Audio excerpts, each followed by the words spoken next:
the world of the rogue trader. Now I have made notes, by the way, in preparation for this. I have gone over. I didn't save it, so we should put. I suppose save should have us back, right back where we left off. And I double checked my notes, and I think I've got what we need for the classified information quest line.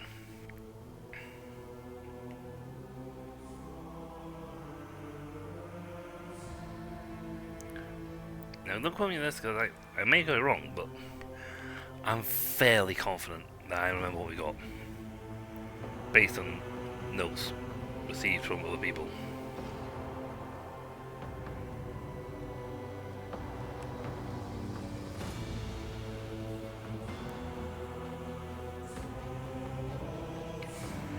Well, they didn't tell us much, to be perfectly honest, but, you know, hopefully we got enough clues to guesswork and figure out what we need. Hopefully.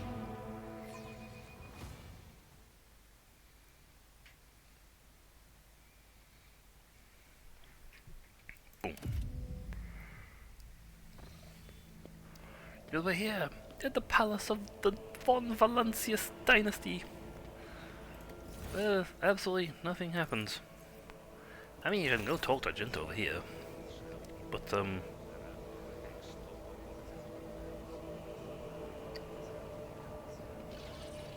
can't really talk to her.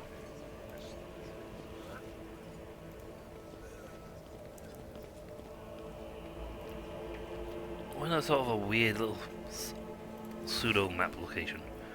We're not really in a map location. I can make this some tech use. Yeah.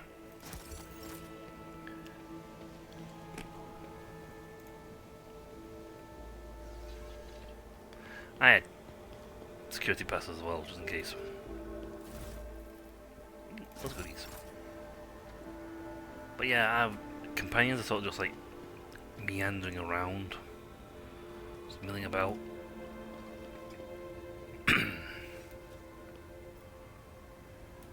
So, you know, saw that weird, not quite in a level, not out of a level situation.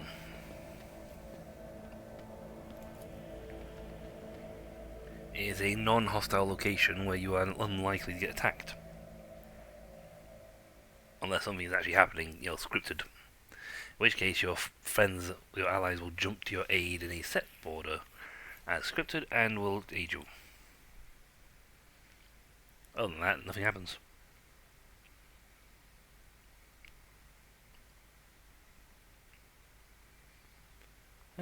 Monday, Monday.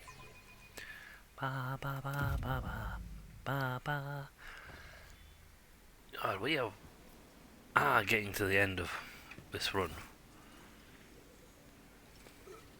Oh, your lordship, let me inform your location of the chambers of your dynastic estate.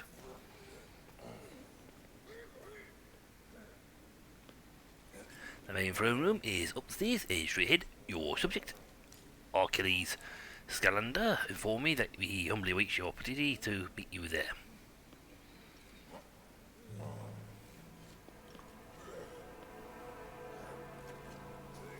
If your lordship wishes rest after your long journey, your personal chambers are upstairs and on the right. Shouldn't I have like a golden throne just carrying me around? Only the Emperor, sir, sits on the golden throne. Everyone else gets a posh platinum one. Ah, good point. If you need anything, whatever your soul desires, I'll be right next to your chambers, eagerly waiting your orders. I'm your personal guardsman, and I attack anything that moves.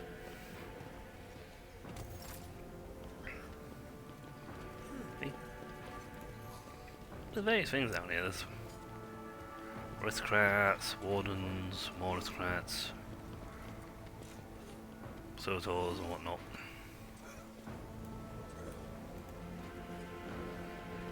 Now I started this quest once before, so I know where I'm going. But for the quest line we want, it did not mark on the map, which is annoying. Also, there's loot apparently down here. Oh, missing that. Yoink. Thank you. These are my quarters, and if what I understand is correct, they were located in here. That warden is my personal guard, is my personal chaperone too, dude. My numerous Keep goods, your guard up. and I have a good enough detection skill that I can find stuff. In this case, I found a pair of boots.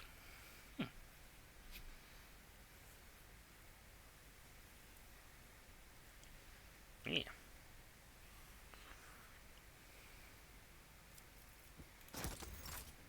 Boots.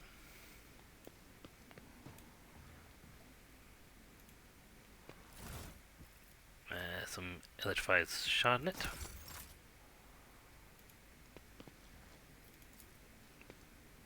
Cogitator producing a rhythmic sound among which a faint ringing stands out. Do do do. Artwork for the game. The remains of a plaque can be seen on the frame. Alas, the description is completely indistinguishable due to the patina. Yeah, that happens. Also, if we just want to, like, boycott this whole place and leave.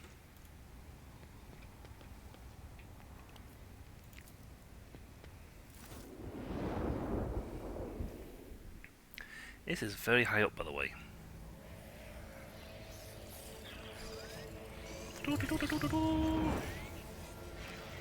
Alright, this is like miles up. It's like a mile up. These giant hive cities are monumental in scale. Like mountains. If I was to jump off, it'd probably be a very long time before I hit the floor. And then on my luck, there's a balcony like 3 feet below me. An antique piece of furniture, obviously well cared for, but its surface is still covered with a lot of scuffs, scratches, and stains. Trace of the previous rogue traders who sat at this table. We were very busy, okay? I got a nice fireplace. There's a faint mark on the polished mantelpiece, which was likely left by a glass.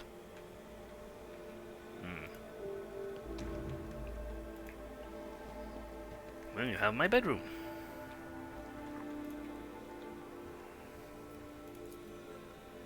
Bed for the head of a rogue trader dynasty is befitting the status of its owner. That's a fancy bed.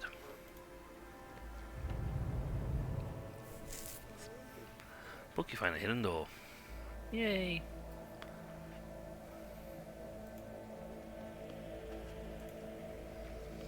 This is where my predecessor, my aunt, or grandmother, whatever religious relationship was to me, mysterious item undoubtedly created by inhuman hands. Looks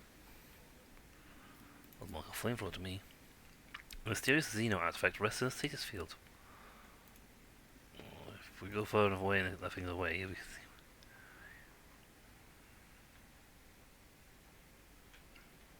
see. Oh. I'll try to get a good picture of what that is, but I can't quite see it properly. Yeah. Goods. Oh, we're making bank in this place. The shelves of the library are laden with dusty tomes. Your eyes linger on the works of several stratum adepts and the memoirs of some unfamiliar explorer from distant deaf worlds. Mysterious item covered by inhuman hands. There's a lot of that in the room.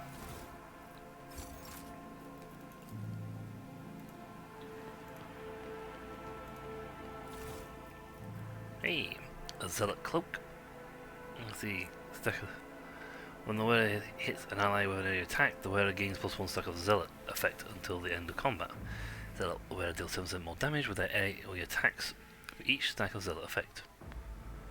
And plasma shaper gloves. +10 bonus tech use. They also increase the damage of plasma weapons by 3. Am I going to end up giving this to Pascal? Because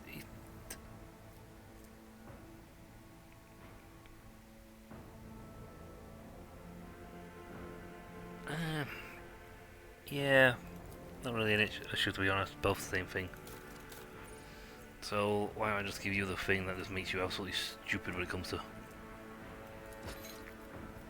doing technology. I mean, there isn't a single, I don't think there's a single check. That has to have a minus 80 skill check. Or minus 100 skill check just to get you back to under 100 again.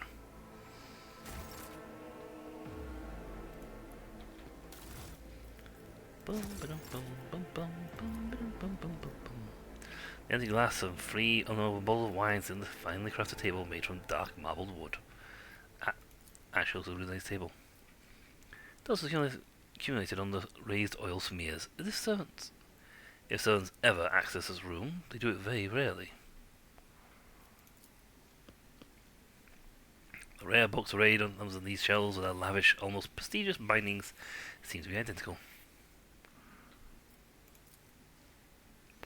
The strange object lies behind the glass of the display case. The complete absence of exploratory labels makes it impossible to tell them what they are. Right.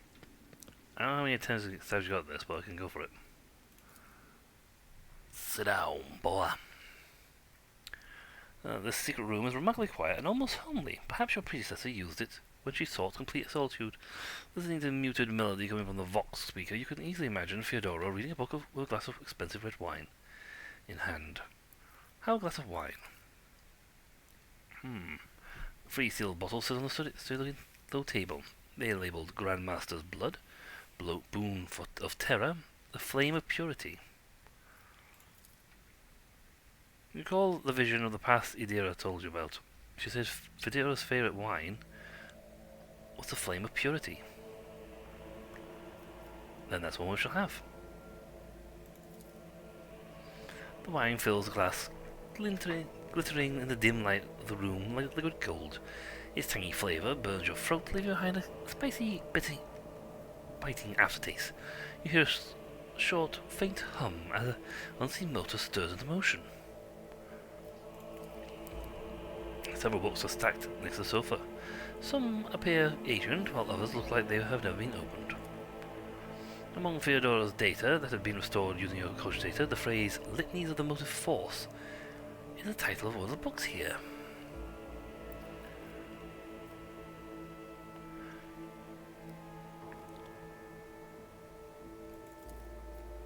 As you pick the book up the book, a hidden button in its spine clicks under your finger. Change the music.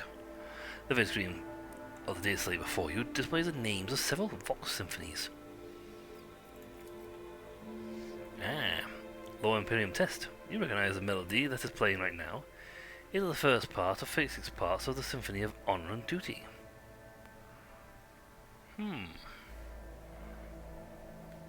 Now we've had no one talking about. I don't think I can recall anyone talking about this, but the fact is, we just passed this. I'm going to say that part 2 is what we want. Because I don't think he likes these two are a thing. And if we got Honor on Duty Part 1 currently playing, then why not change the music to Part 2? The music and speech momentarily grows louder, filling the entire room, then goes back to normal, seemingly without any change. The responds to your action with a quiet grinding sound, and a small nook reveals itself in the library wall. Inside, you find a databank bearing Von Valance's coat of arms. Yay, we have the databank from Draconis. Mwahaha. Nice. Success. We got the databank.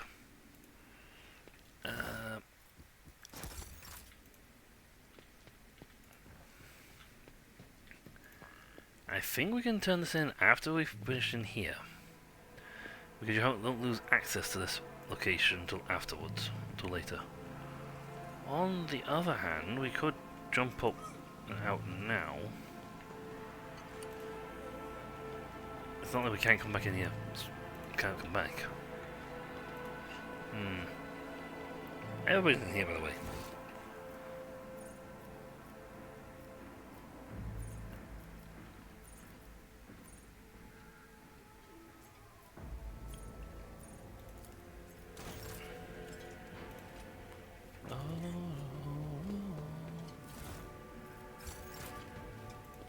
Your lordship. Abelard. Hello.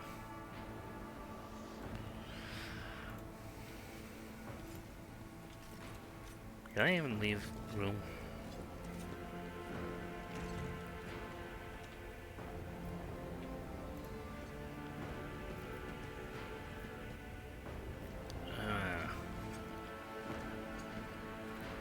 I mean, if you came here first, you'd have to then...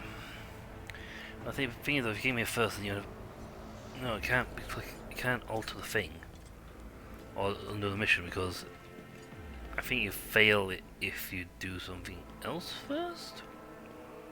You know what, you guys just stay here for 2 minutes. I'm going back to the ship.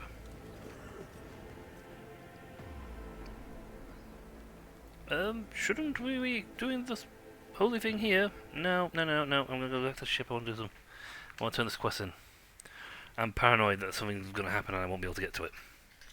I'm gonna fail it again. I mean, I didn't get the data slate.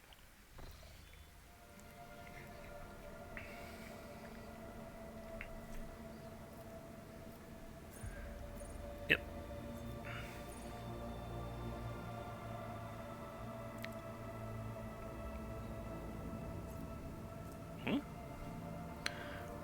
Not colonized, restore the operation of the administrative operators on Dragonus. Talk to Achilles.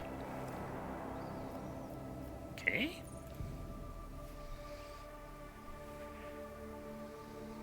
I know I could talk to Achilles, but I didn't know I had to.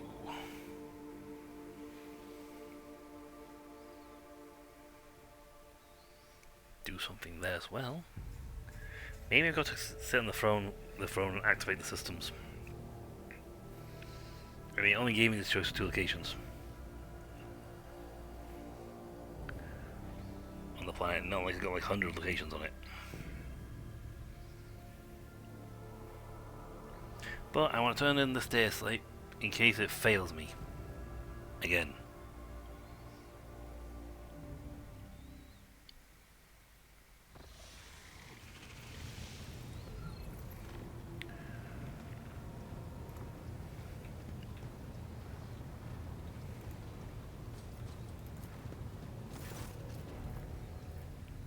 The machine is awake and ready to receive your quest, Lord Captain. There you go. With reverent trepidation, the tech priest accepts the device from your hands and places it inside one of the drives, all the while honouring the machine with modulating a biharic prayer. The turbines within the concentrator is turned into motion and the vid screen lights up.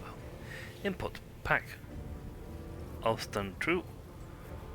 It red data regs. The tech priest extracts the data slate from your concentrator and gives it to you. The machine's spirit has revealed the contents of this encrypted data. I hereby pass it to you. This is where I reached the limit of my authorization. But you now have the option to review the encrypted data personally.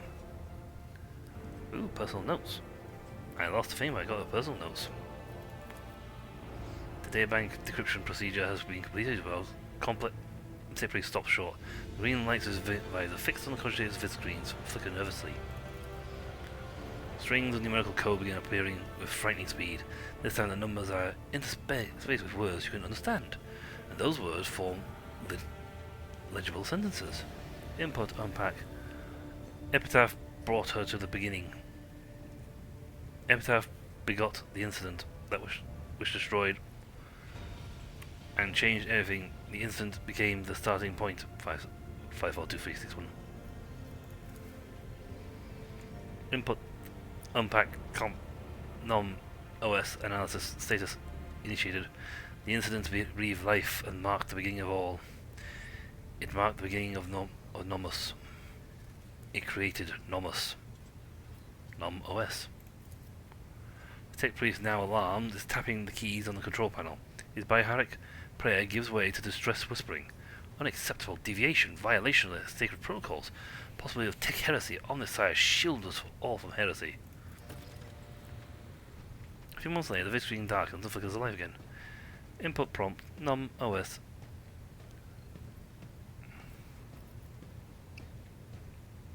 What was that just now?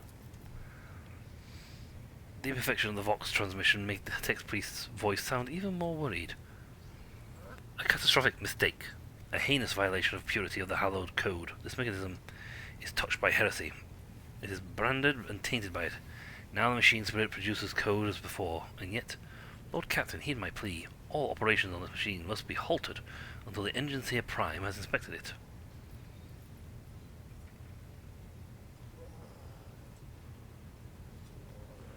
I saw a word among the lines of code. Nomos. What does it mean? That is a mystery. To me, if this mechanism is truly tainted, then could it be? The tech priest's mechadendrite jitters anxiously over the control panel. If heresy truly has taken hold of this machine spirit, and scorned the Messiah's every tenant, then the spirit's madness could be such that it has chosen a name for itself. But that has nothing to do with more than a hypothesis. Yes, I'm not going to scold the guy. You will report this to Pascal. The text priest bows guiltily, and his mechanical voice becomes a hollow and dejected. My knowledge is insufficient to cleanse the code of this mechanism. I will inform the esteemed Engine Seer Prime of this disturbing development. Only he has the power to expel the heresy from the corrupted machine spirit.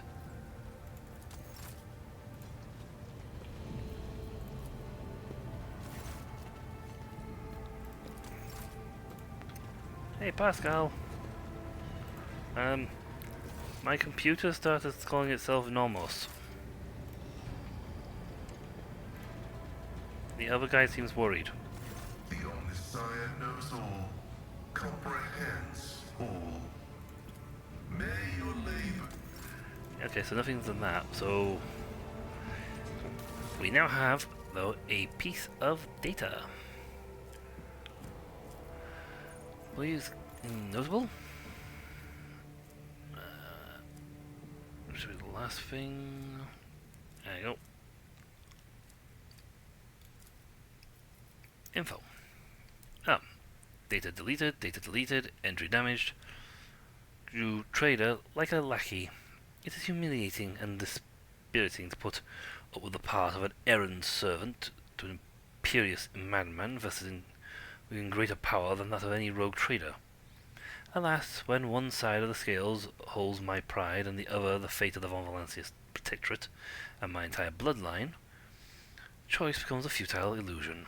It would be far too naive for me not to prepare for the worst. Epitaph will decide the future of the Expanse as a whole. But I have some time at my disposal until then. Heirs with the Von Valancius blood in them will soon be located and brought me. I cannot afford to delay the choice of successor any longer. Imperious madman, vested with even greater power than that of any rogue trader. Epitaph will decide the future of the Expanse.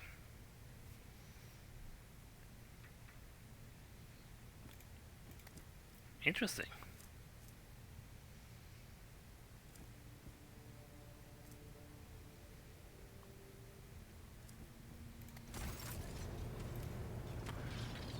So somebody with more power than a rogue trader. I mean, I suppose an esteemed lord of the Imperius, of the Inquisitorial forces, might have the jurisdiction to pull strings on a rogue trader, but again, shaky. Very, very shaky. Henrik says he had to be there. Doesn't really matter which ones I take, to be perfectly honest, because at the end of the day, it's not going to matter much. It is not a combat planet.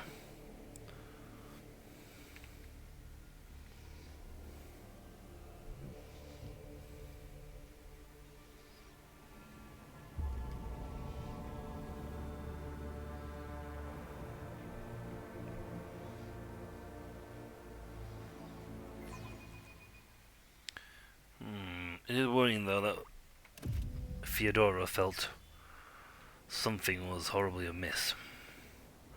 Do I have to run all the way back across the screen? What's the point of me having a landing pad outside on my my throne room if I have to come all the way back here? What's the point of having a landing pad there? Waste of my money. I want to come and go with my pals, not just go for it and then have to walk back.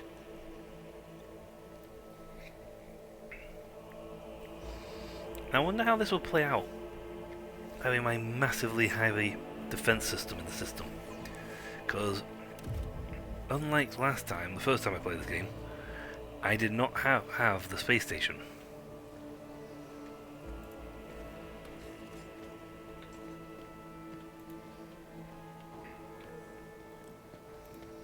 I was also a psycho and couldn't romance certain characters. Talking... Cassandra's got loot. Not on her, but with her.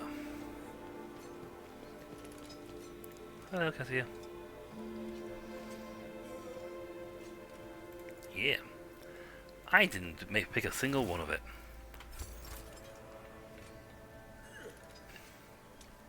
Cassie, you do realise that 99% of all this stuff is,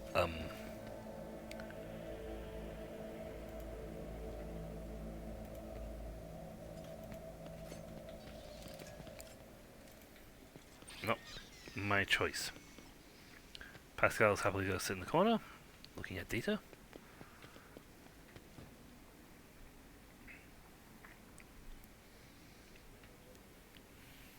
Yeah, he's going to stay away from everybody. How high is my throne? And why would you design a throne like this? It looks like it's supposed to press the button, go, and then the whole thing goes and drops you. That's just silly. That's a silly design. Henrix and Achilles wanted to speak to me. The actual only conversation in this whole room. The slender figure, clad in robes made from expensive fabrics, shudders from violent coughing. Pressing a gilded respirator to his face, the man takes several deep breaths. Achilles, it's been many moons. I hope your cousin is feeling well. Achilles covers his burnt lips, trying and failing to suppress a coughing fit. She is in good health. She sends her regards to you as well as her wishes for your swift return. Henrix frowned. For as long as the stars may shine in the sky, my vigil continues. So it does. Achilles thumps himself in the chest with his augmented hand. You hear a clanging of metal against metal. Logic succeeded. I am not so foolish as to fail to notice a conversation in code.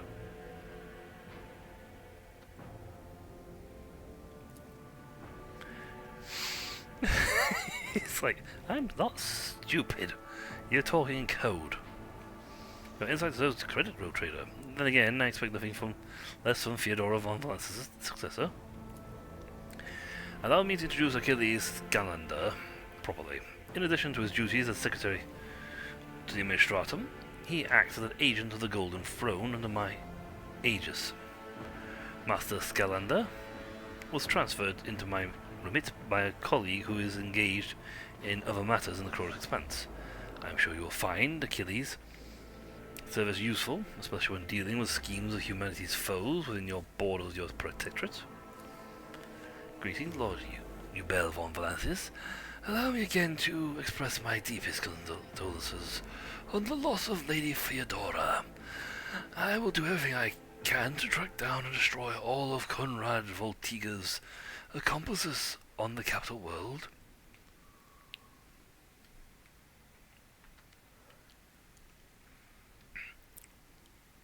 Do you know anything about what has become of Conrad von Tigev? Voigtiv? I can't remember how to pronounce his name properly. The former Master of Whispers is a heretic and a traitor to the dynasty. Achilles nods grimly. Word of his treason reached Dargonus too late.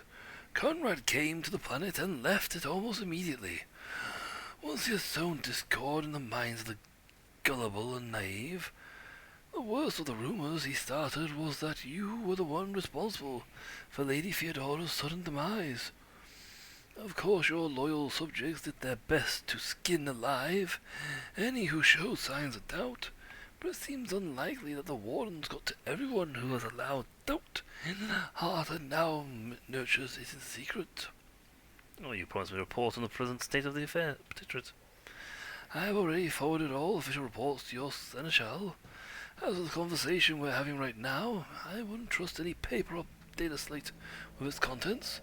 You see, Lady Theodora, may the Emperor have mercy on her soul, was perfectly aware of Dargonus's political environment. You, however, have only just arrived on the capital world, and I thought it would be best to bring you up to speed. Frankly, the nobles of Dargonus, much like nobles on most worlds, are akin to spiders in a jar, ready to pounce on whoever is the weakest, or whomever they deem to be the weakest. The nobles of Dargonus are well respected, rich, and powerful, individuals who held Lady Theodora's favor for many years and found ways to rise above the rest by diligently serving the rogue trader. Every family pursues its own selfish interests, and each one expects that with the transition of power, they will retain and even add to their lands and wealth. Families I would recommend giving particular attention to are the drive streams, the Gapranks, and the saucerbacks. I should also mention the Wersines. Wersines, not a noble house per se, but a family that was part of Lady Theodora's inner circle. To the blue bloods, that's great displeasure. Tell me about the drive stems. The drive stems are the ancient governor house of Dragonus. Predictably, the greater the wealth of the Von Valance's protectorate, the fuller their coffers grow. Their reputation is flawless except for one detail. We have evidence that Urban Drive Stem's rivals seem to have the misfortune of regularly falling victim to Xenos raids. I find that these attacks are always a little too advantageous for the drive stems, but we lack solid proof, and it might never surface. The closer to an official is to the rogue trader, the braver and safer they feel. I would just like to remind everyone that rubbing shoulders with Xenos is heresy. That can be overlooked only in the case of the Von Valance's heir, not his servants. I can trade with Xenos, it's part of my rights, so long as it's done with the Imperial best interest in heart.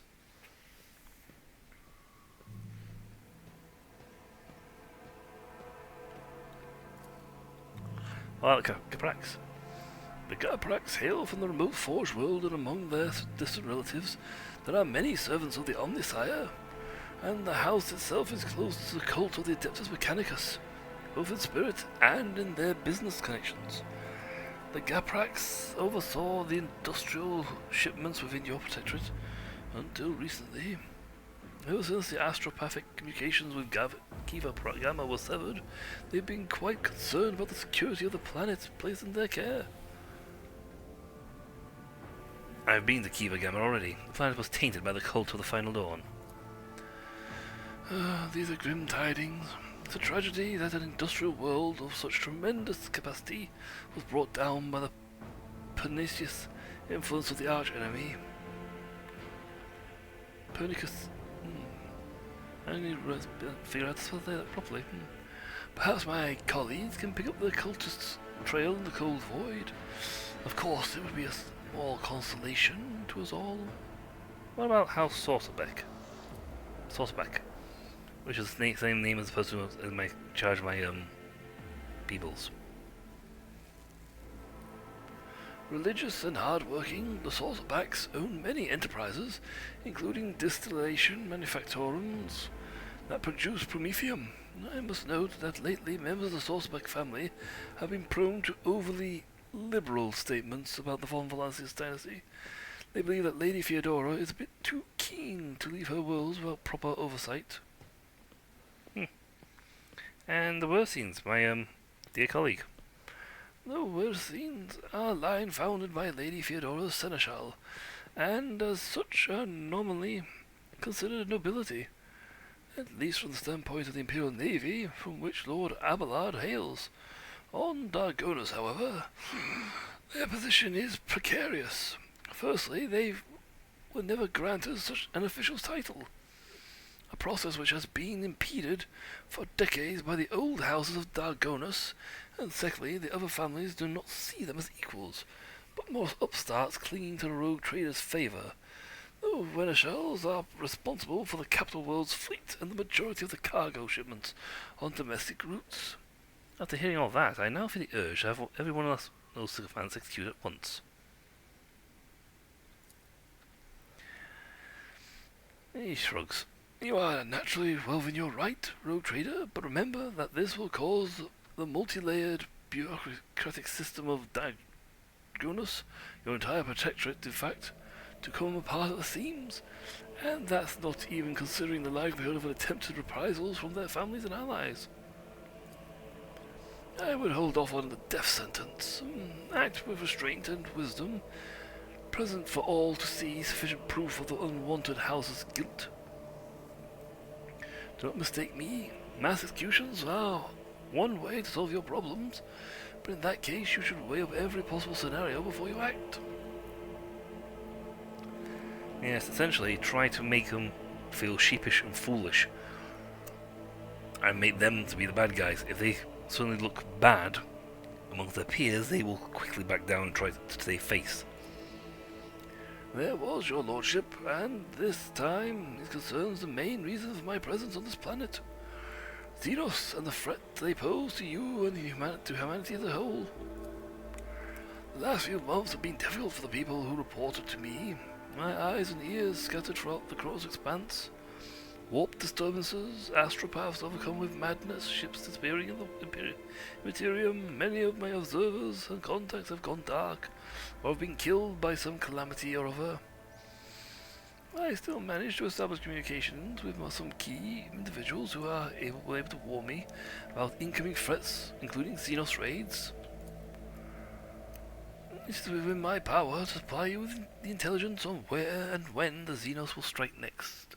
I do not doubt the Governor Drivestem will beg you for protection against the Xenos, and in this fight the information from my contacts will serve you well.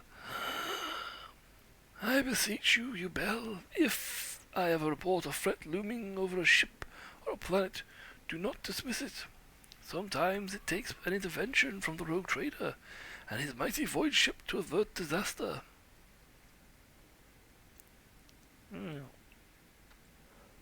What are your responsibilities? Officially, I am the spy master. Oh, sorry, no, I'm a World's Administratum secretary. Less officially, I am a spy master, though. I only get paid for one. You can imagine one pays better than the other. I'm lying, they both pay lousy. Do you know anything about the Cult of the Final Dawn? My knowledge is deplorably limited, your lordship. All my attention has been on tracking Xenos activity. I'm certain Master von Kalox can tell you much more about them. What are the Xenos? The resident local systems are no strangers to skirmishes with enemies humanities. Yes. But recently, the loathsome beasts seem to have completely flown off the handle. We're receiving reports from ships made through the warp to Dragonus. Both they and colonies that were departed are being attacked. We identified a breed of Xenos poses threat, the Drukari, humanity's ancient and insidious foes. Be vigilant on your travels. The Xenos will undoubtedly attack the road trader's ship should they find the circumstances in their favor. Unfortunately, the host of humanity, there are those who are willing to grovel before our enemies in hopes of valuable reward. You may be interested to know that we are on the trail of such heretics. Overwhelming evidence indicates that a plundered voyage station in the Lagrine belt being used as a base by a band of pirates who are not above dealing with Xenos. I was able to persuade the Chancellor of the need to dispatch a ship there. Perhaps you would like to pay a courtesy call to these scoundrels yourself? Yes? Who do you truly serve? Henrix. And whom does the road traveler serve? The Golden Throne. the Protectorate? Could it be that one stems from the other? And if so, is there any sense in discussing it?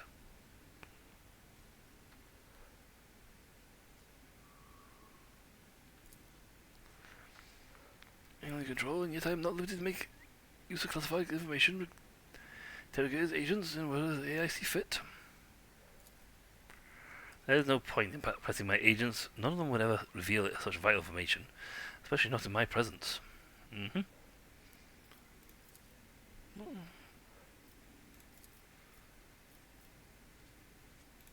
What happened? About 5 years ago, there was an accident. Several tanks of Promethean exploded in the storehouse of my estate. I was burned alive under the rubble. Preserve my soul, and the skilled physicians of the Dragonus saved my body. Except for my lungs, which I had to part. I presume the incident was an attempt on my life, but the identity of whoever behind it remains a mystery. I just telling you the same thing again about them, but get rid of the little green bit.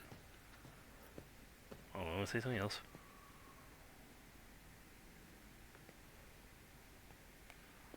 No, that's... In accordance with the message I received a few minutes ago, Governor Driveseam has arrived at court.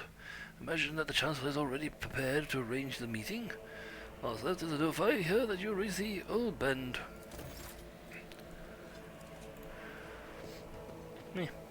You should tell me about Earl, who's in charge. Idira.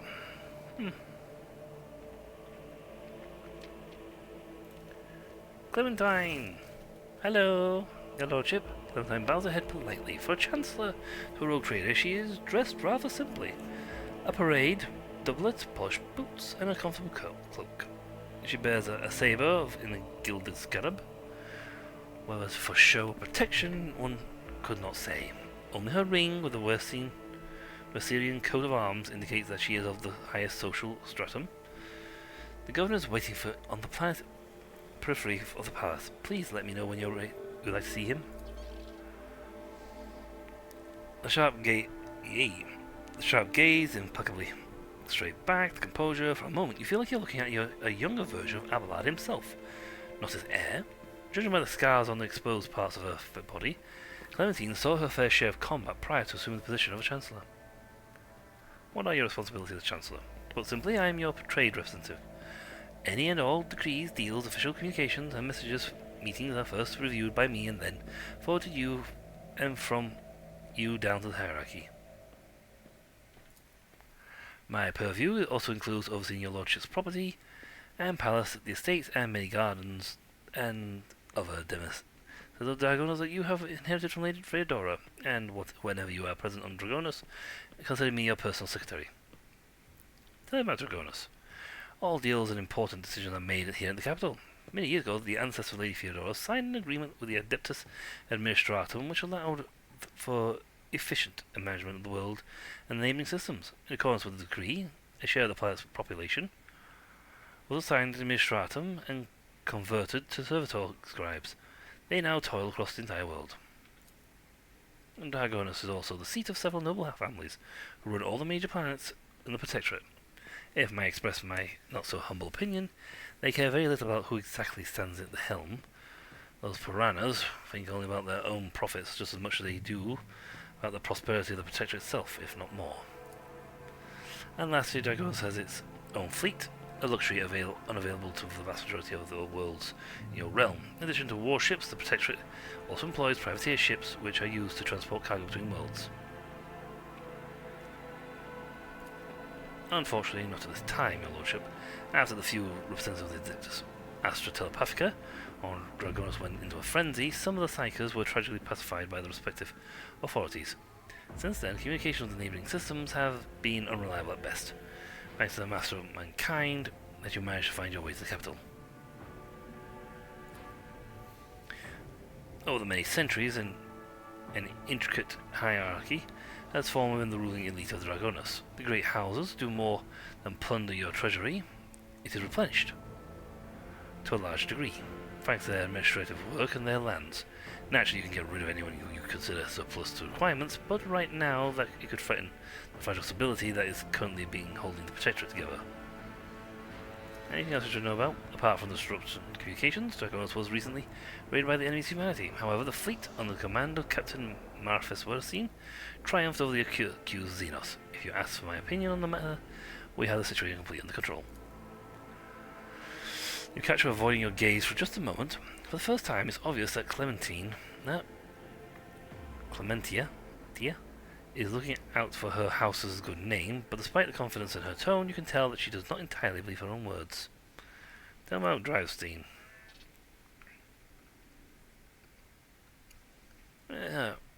Urban Drivestem is a well-respected man, and not just on Dragonas, but throughout the Protectorate.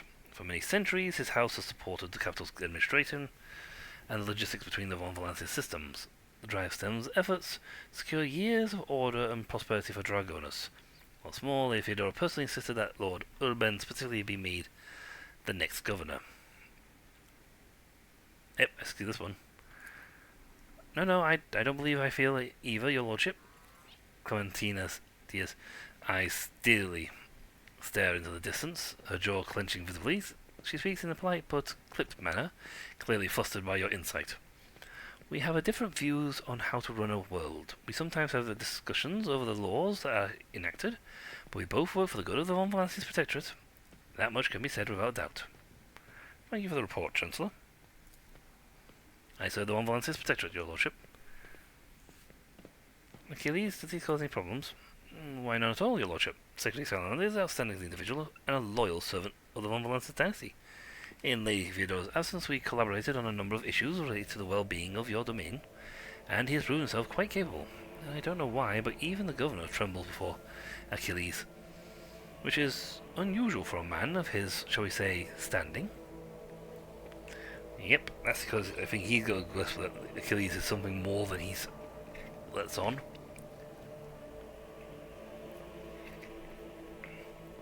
Natural instinct of a snake. A worm tells him to be careful.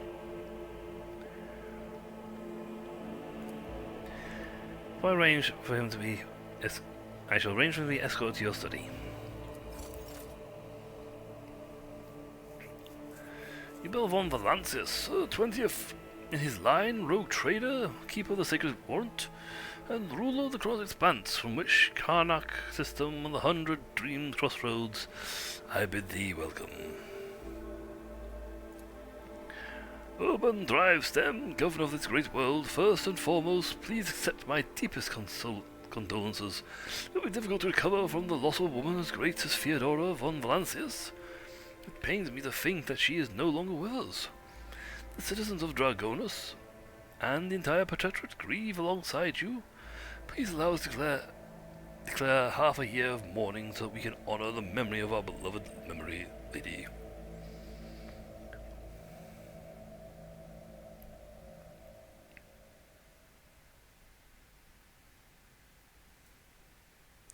The governor glances at Killan anxiously, then immediately averts his gaze. Then he looks over again, but when Killan lets out a grim chuckle and stretches her lips daubed in fresh blood into a perfectly petrifying grin, the governor turns away from her sharply, all but squealing in fear. Well, it is respectful of them to mourn her.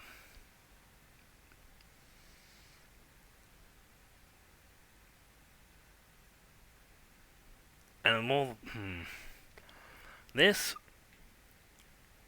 seems very inconsiderate. Like, she was a ruler for a long time, and it seems, it seems inconsiderate to have. That's a thing. That seems indifferent. That seems rather arrogant, and that seems a little too zealous. But you know what? It'd be like, it was a bit like the Queen perishing. There's still a time of mourning before you still have to give them a time of mourning.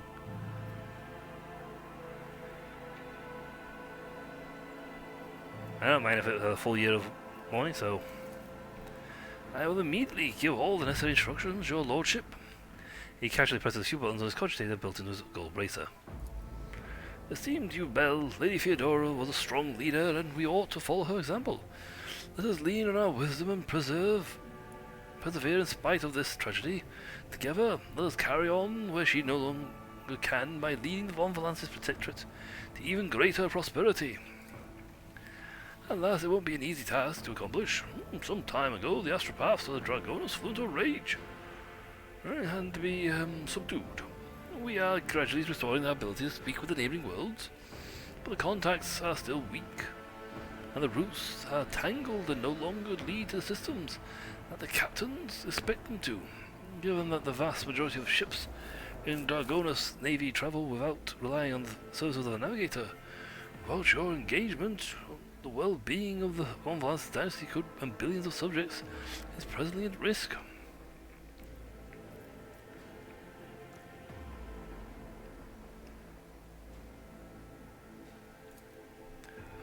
This is truly regrettable. Bit of news. What's more, leaving Dragonus has been forbidden for several cycles now. It seems the Worstein's family has once again failed in their primary responsibilities. We will investigate this at once, as well as the fact that the ship had to acquire a permit with the Administratum seal.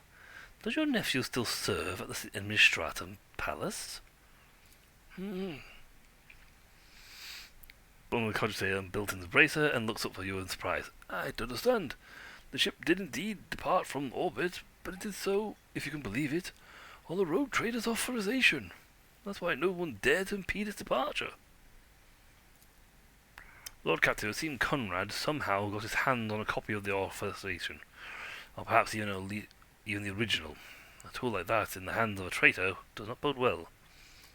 Conrad von Tigev is a former master of spy whispers, is a heretic and a traitor. Has he shown his face on Dragonus? The governor pensively strokes the rings glittering on his fingers. Lord von Tigev visited the capital some time ago, but he did not request a personal meeting. A heretic, you say? Oh, I see where all the whispering in the corridors has come from. I shall be frank with you, lordship. Lady Theodora's sudden death was a blow to everyone else, and the absence of any sort of verifiable, complete information about her successor gives grounds to all manners of rumours and misinterpretations, especially if someone is deliberately inciting unrest and discontent. Naturally, none of us would dare challenge you by accusing you of something as sacrilegious as murdering a rogue trader. However, Conrad Wojtylew was once a true boon to the Protectorate back in the day, and as such, some might heed his words.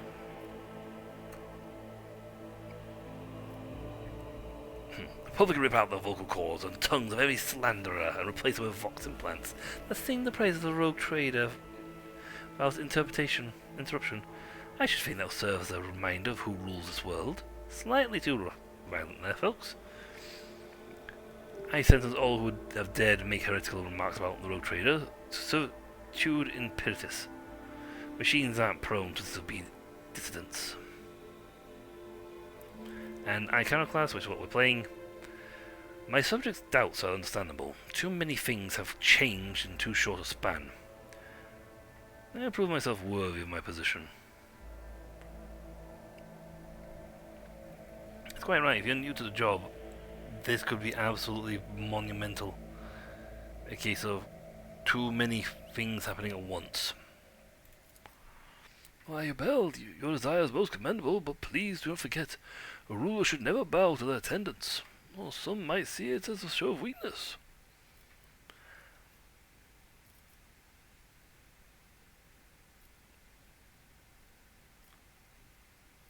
Tell me, what exactly do they expect from me? We are all troubled by the fate of the agri-world Janus. That supplies Dragonus and other planets with foodstuffs. Empty stomach can drive even the mildest rebel to revolt. House Gaprak is perturbed by the loss of the communications with the industrial world Kiva Gamma, which is in their charge, but if you wish to know my opinion, your attention most is the penal world of Verhabus 6. No, the key mining suppliers in your protectorate. Such an intriguing concern for that. Doesn't your house happen to own the extraction stations there? Or any fear? Your lordship, I beg you do not interpret my words as attempts of influence your decision in any way. You see, without Verhabus 6, the manufactorums on your worlds will need to make haste to find new suppliers elsewhere and arrange for new shipments.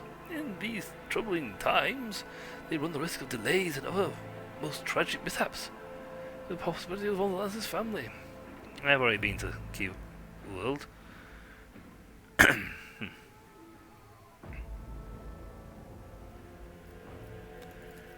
Cult worshippers, cultists.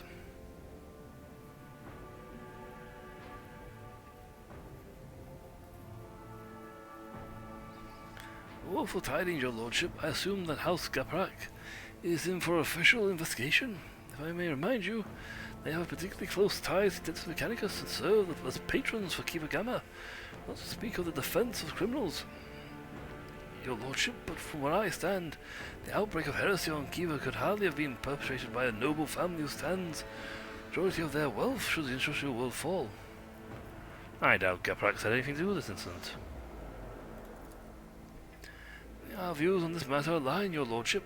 Also, the dude Gaprak in charge of the place, got murdered.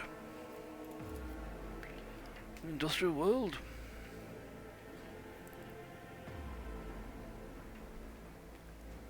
Trade recompense. The production facilities on Kiva Gamma will serve humanity once more. House Gaprak will be overjoyed to hear it. I thank you for dispelling the darkness around the fate of Kiva Gamma. I've already visited the aggregate world of Janus. Viet found herself facing a number of problems in my absence. Truly, the Viet line is one of the oldest in the Von Valances protectorate. If the inheritor of such a well-respected blood could not handle whatever fate had befallen her, such ancestry must have been extremely indeed.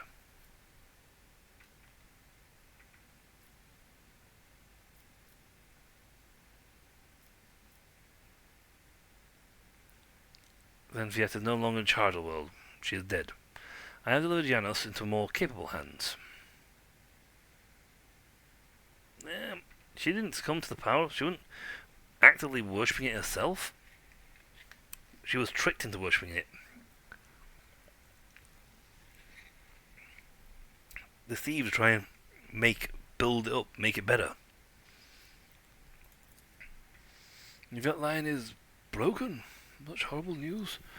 Oh, shake many who have connected the Viets and who are used to immunity that comes with our class.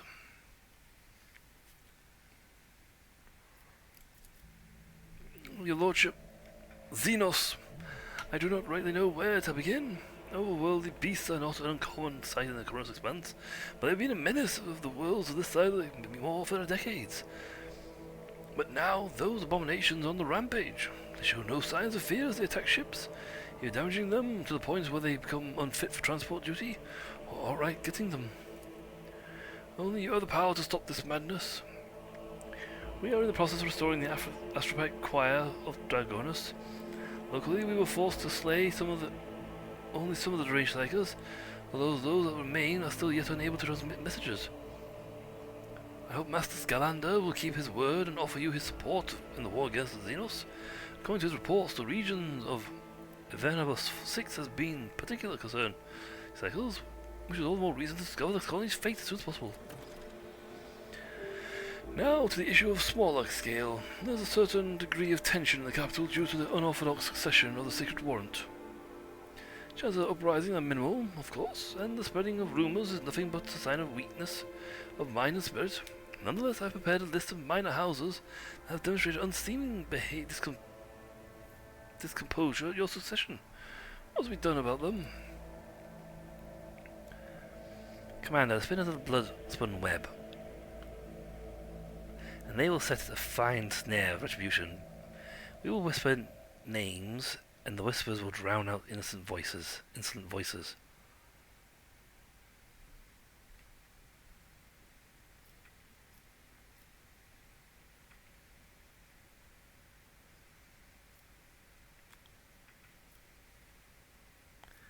Let's see.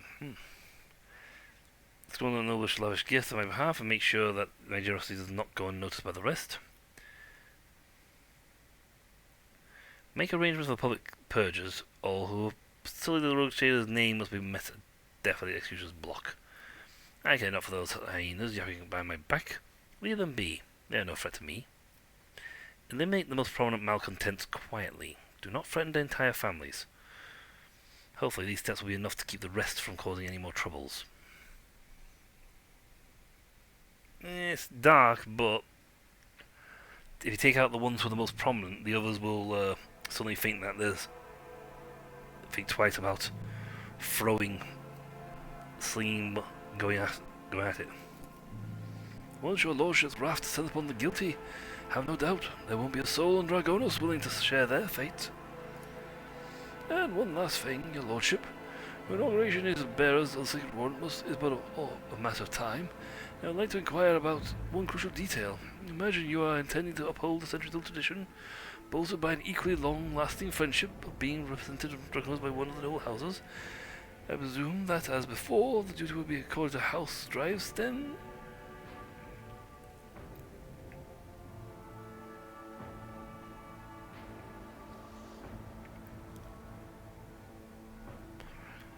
Which houses can represent me at the ceremony? Any of those houses located Dragonas, the Dryastin family, which I lead, the Gaprak family, with long ties to Adeptus Mechanicus, the Salterbacks, known for their piety and diligence of service, not to mention the Wursings, with some influence but are not actually noble origin.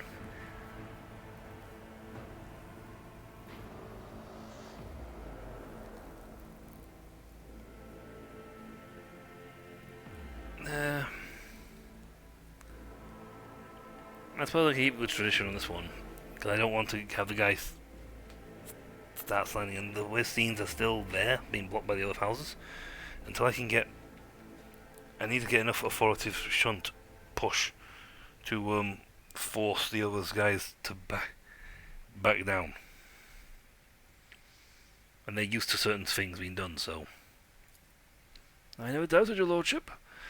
I can tell that the future holds a fruitful partnership for us, prosperity of all Dragonos, and immediately relay your orders to the most gracious road trader. May the gold of the throne illuminate your path. Stability. Not really saying anything important. I'm just Ghost friend of the lady. I don't know. It could be interpreted as either a snort or a cough. A look which Avila sees with expression of utter nonchalance. I'd like completing my inauguration as road trader as soon as possible. When is the ceremony? I'm afraid that until you deal with the pressing issues, the ceremony will have to be postponed. Many trade routes are still unavailable. The central worlds of Von Valancia's protectorates are going through a crisis. The warp disturbance, if the void observers are to be believed, will prevent important guests from reaching the capital. That'll be all, I take it. Thank you for your time, your lordship. Since duty calls, I shall take my leave. May the Emperor's grace be with you.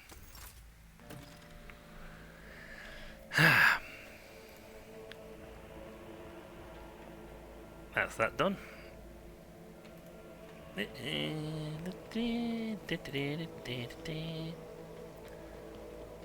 Really, I want to have my door. You give me a drink? Nope. Right, that's this world sorted out. There's more talking. This one wasn't a really battle world. Blades in the void.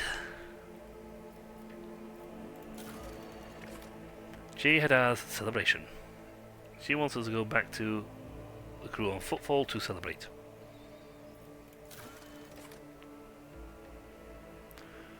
Yep, we got contracts. Tools of righteousness, we still need weapons. People need 2 more of. Race to the top. The hive world of Forlax seeks to undermine the influence of Sector's capital planet. The governor's agents seek rare and valuable minerals that will help industry grow and prosper.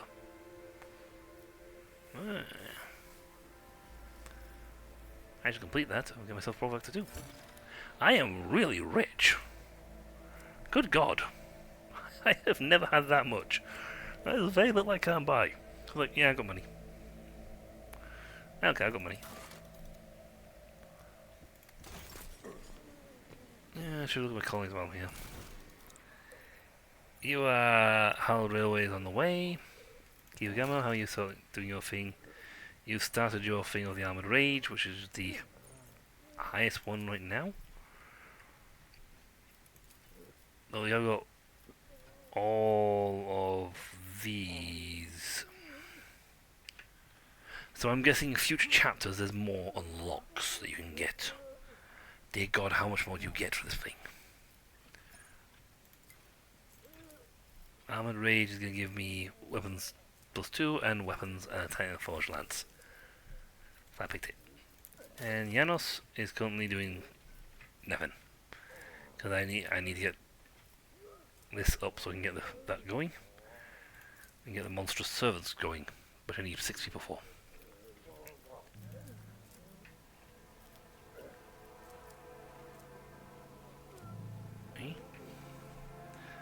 Science of Virtues, Durician's efficiency was down, complexity up.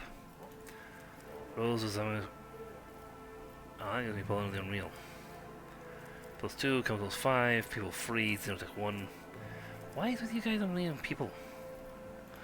I need more people. Stop taking my people.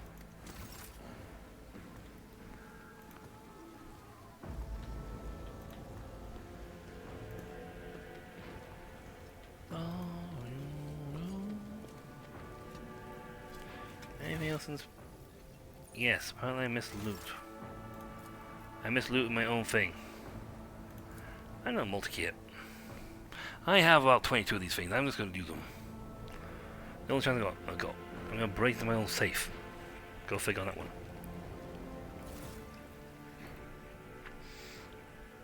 Damn! Don't think I did. Multi-melter. Two-handed range weapon heavy.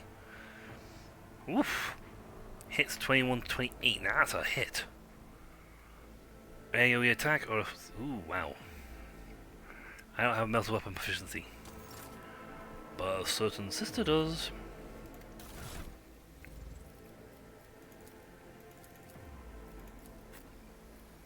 She has it. Do you know how to keep the bolter that she's got here? Keep this heavy bolter. Or... I think she's got melt proficiency.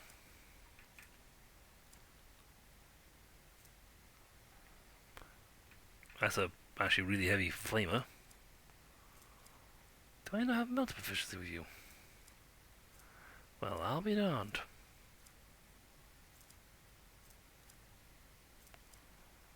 Got flamer, but I ain't got melter. Oh, you big guy.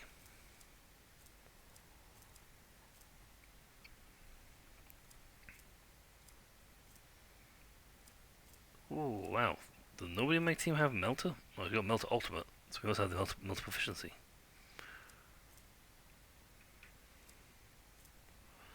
Plasma again. Mouse decided to jump across the screen. Huh. Alright, show me the non-wieldables. Depth of the starting equipment required. Strength 60. Maybe it's the fact, maybe it's the strength factor holding it off. It's fire retribution. There it is. Ah, strength 55. He can't use it because he only has a strength 50. So he can't use it just yet. So she should be able to use it. But she's only got 50. I know she's got the ability that makes it down, so she mustn't. Features, talents,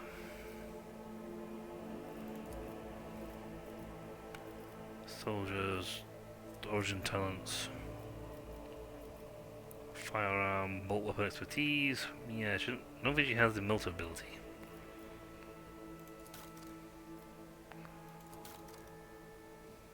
Breaking close. Heavy gunner lowers the strength requirements. Well, what do you do anyway?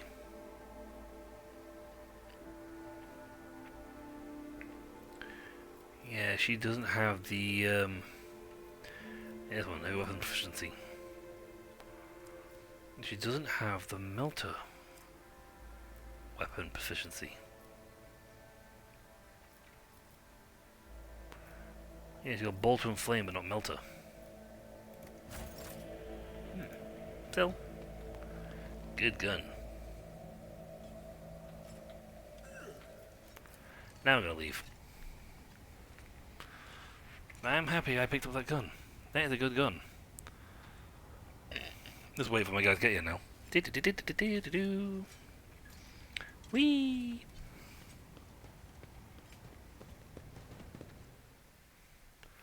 But yeah, Pascal can use it, but he needs the. I haven't given him the heavy weapons proficiency skill, which is what he needs to be able to wield heavy weapons. And that melter is very strong.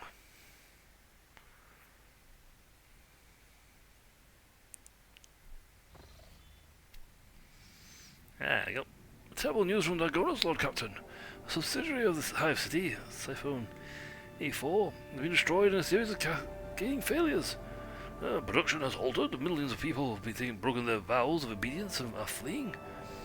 Many of them are perishing in the wastelands and overloading the transport lines leading to neighboring hives. Surrounding residential sectors are becoming increasingly agitated by influx of refugees. What is your direction regarding the distribution of these refugees? What's the cause of this catastrophe?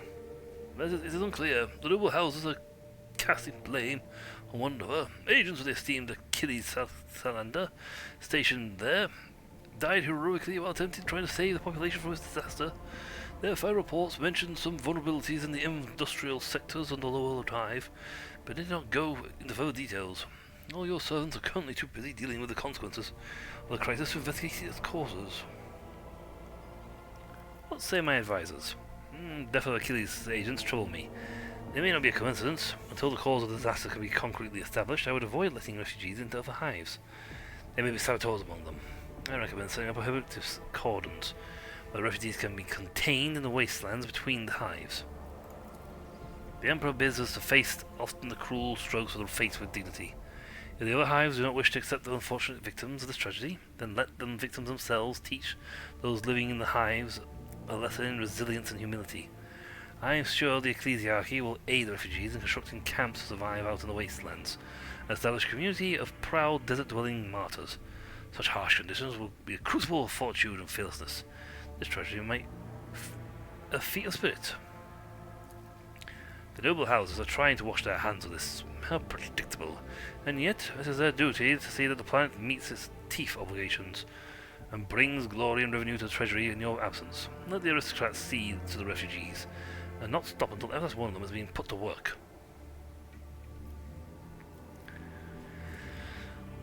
Bonus.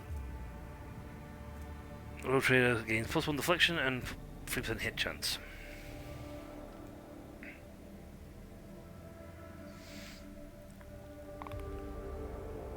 With painstaking care. Okay, Agenda. Wastelander's Prayer. Decreases enemy crit damage by 15%. Henrik's. The Bane.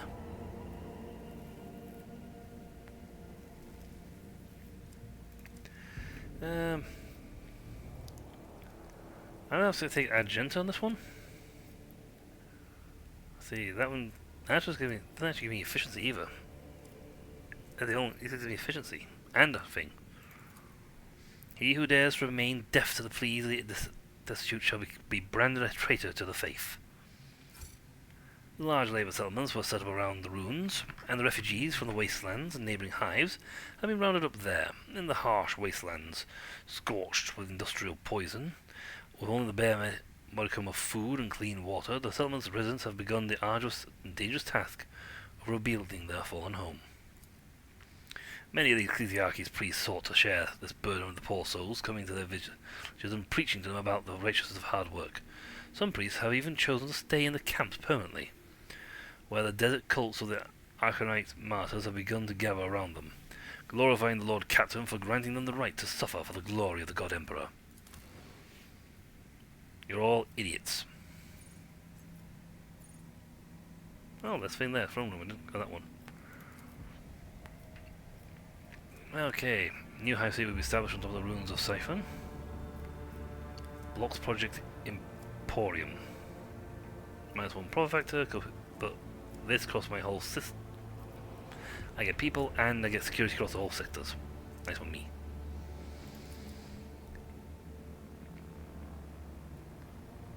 Alright. Extanisium for all nobility. Palace Extasium will construct on top of the ruins for the aristocracy. The dead and the dying will fertilize the gardens that will ring these pleasure chambers. Got some stuff, but that gives me 5 bonus on all the skills. That's nice. I don't need it. I've got at least 2 items on me right now that give me a massive bonus. An Emporium. Spine will be rebuilt in a space elevator. It will be capped by an Emporium, excepting those ships who are too heavy to land on the surface. Root cost -2. Cool. Root cost. Profit factor +1, security -1, chemicals, weapons, efficiency and mechanisms. You know what, how do I take the hit to the profit factor? And gains bonuses across my entire protectorate. And it costs me 1 provision. I got provisions.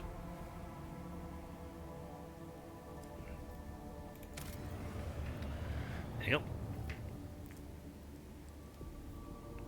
Now we get access to all this lot.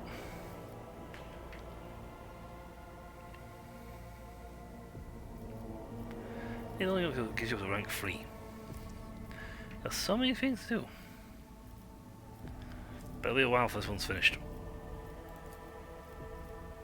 That's gonna give me security of this place. This gives me a nice thing anyway.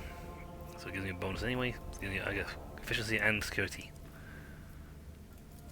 And I point out I have a void station. Anything coming to attack my system is going to has to get past the void station.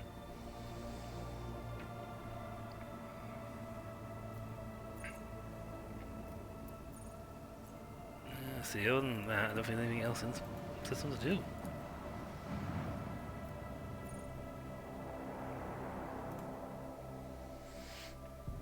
So it's time to leave.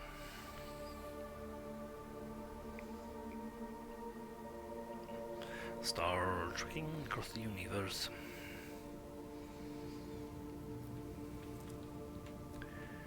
I was going to go to here, which I've already been to once. Well, I've charted to at least. Love this poor thing, the Karnak. Straight shot. I'd love to actually, perfectly honest, if I had enough points. 9 points or so. I would make a path to here, and to here.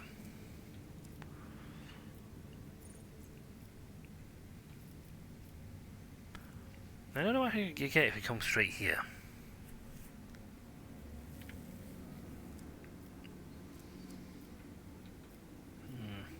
I can jump to here and then here, easy.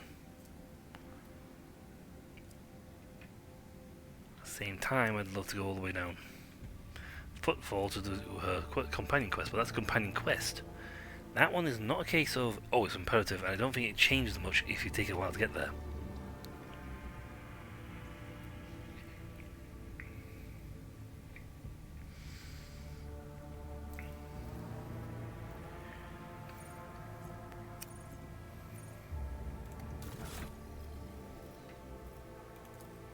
Cool. I want a new ship. So we'll take the path to here.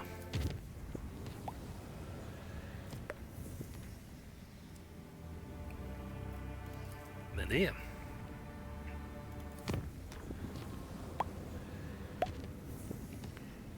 Chat me. That did nothing. You gave me some points, but that did nothing.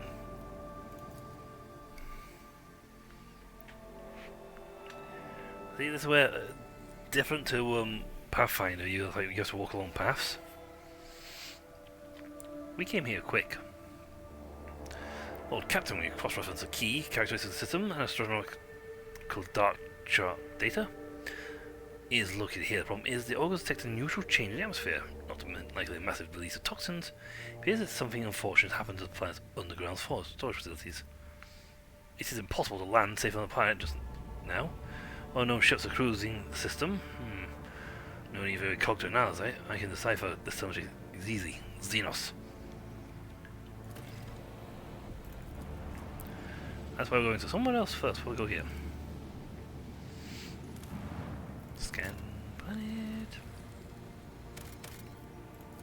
Steal cargo. Guys, I'm going to be able to get a lot of points off that guy when we go back to the station.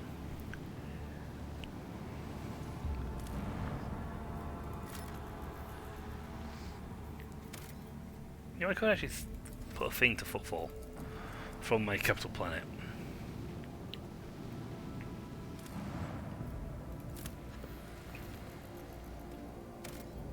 Ooh, question mark. A peculiar settlement. This planet can barely sustain life, and yet searchers discovered a long-lost Imperial colony. One that was cut off from the very rest of the galaxy centuries ago. The colonists live in the conditions worse than any underhive, yet they still venerate the Emperor and gladly welcome their visitors. The Lord Captain receives an invitation from the local ruler, the Archqueen of Princeps Domina.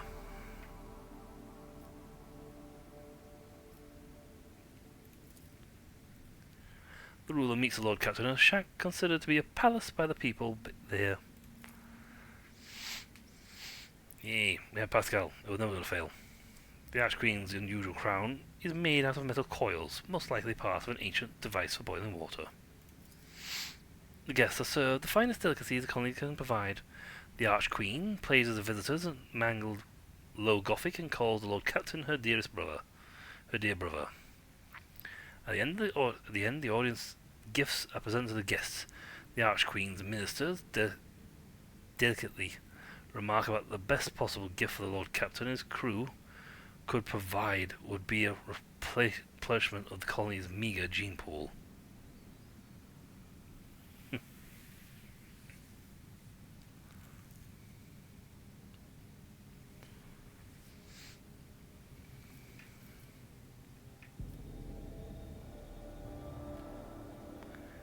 Prank-loving scout named Vesti is among them. That's what you get for that one, mate. You've been sent to be a... All accounts low decks for volunteers, and most regularly. It's worse than the Underhive City, but it could be a step up from some other places.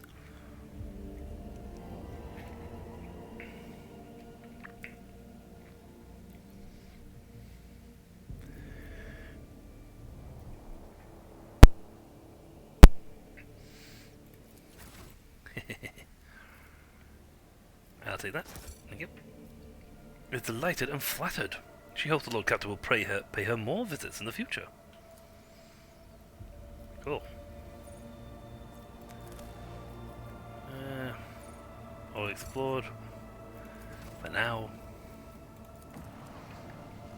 The thing is, though, if I can get that bolstered up, get them bolstered, get them pumped up properly, bigger, into a more of an actual colony, then I can make them part of my protector properly and they can be giving me teeth.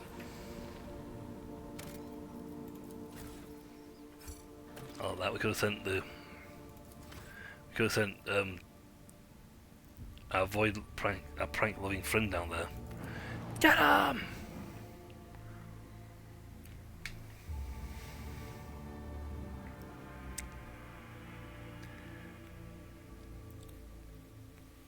All hands! Begin firing! Know what they say in this one? Ah yes. Let the macro cannons sing!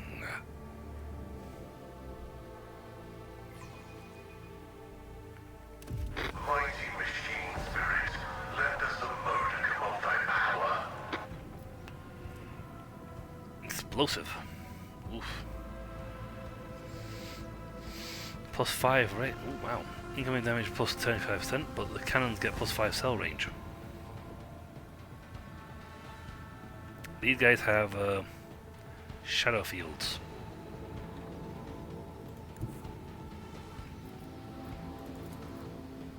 Commence lens fire.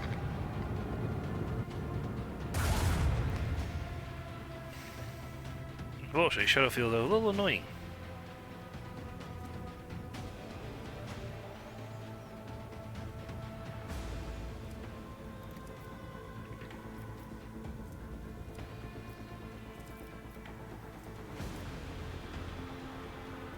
Let's see.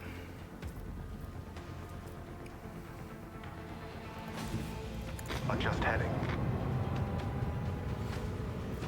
If we do the shuttle jump, we can get closer.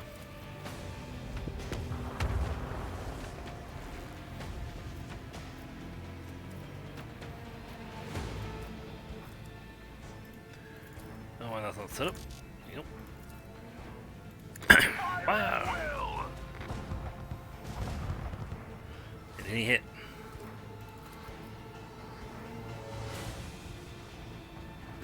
Engage the lance batteries! Oh, got him.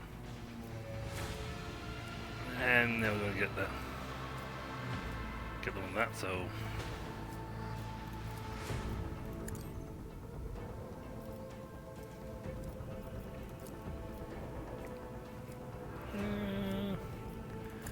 torpedoes.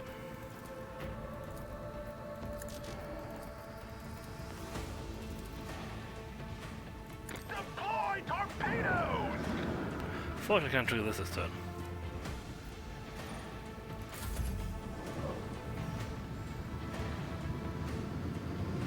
You're gonna shoot me now. Ow, ow, ow, ow, ow, ow, ow, ow. Ow. How many other shots do you have?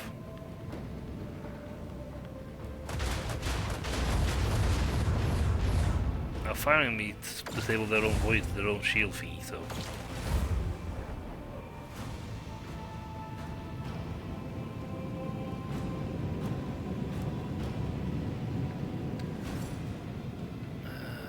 can't turn...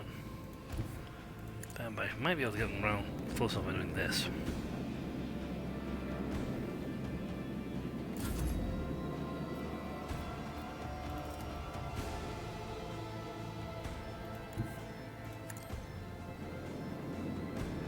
Not close enough to actually hit Bud, but within my blast radius.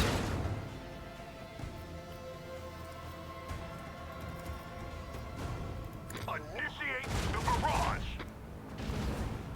No mercy for the enemies of humanity. I'm heading, turning around, turning around. I might get away with this actually.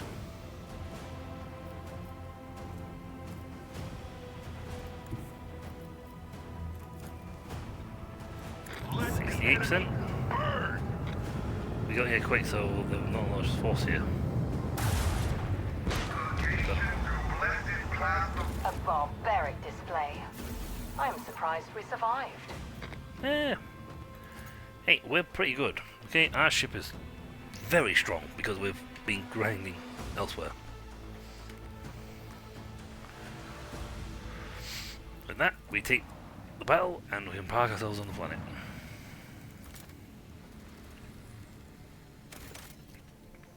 Swift and merciless retribution is a proper fate for many transgressors, but the Imperium permits using convicts for hard labour on distant prison worlds like Verhenbus 6. To atone for their crimes before humankind, hundreds of thousands of rogues and low-lives toil in the mines of the Von Valencia's protectorate until death from exhaustion or some other unforeseen accident claims their forsaken souls. In other words, a lot of them will probably think, yeah, it's not exactly a great thing. Henry's out. Yvette in. And we get the points in, we can get these guys to put these guys like melter weapons on them. Also, this feels fitting when we're about to fight, so.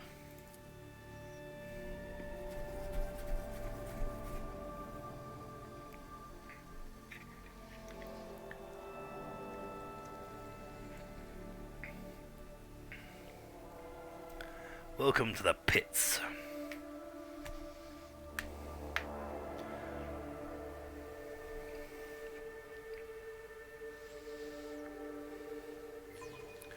You know, my last character didn't really have a very high ability to converse with people. Well, that's pleasant, isn't it? Leopold 6 always was a penal world.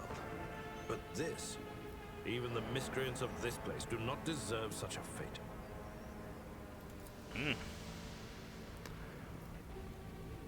Cooking in teeth is bad grass. That's not good.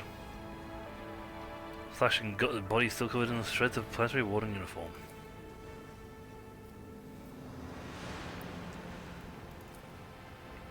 Wow.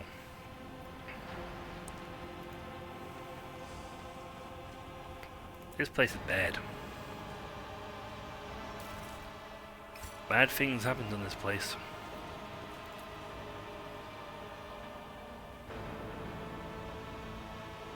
Venture forth.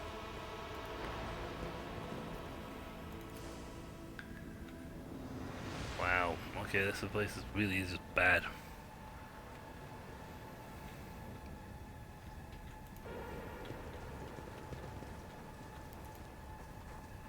Nothing can catch me off guard. No, and nothing can stop Pascal from opening it. This explorator is blessed with multifunctionality. Scorpion sting. And melt charges. Excellent. I always enjoy having more of those. Seriously, some places like you run out and you're like, ugh.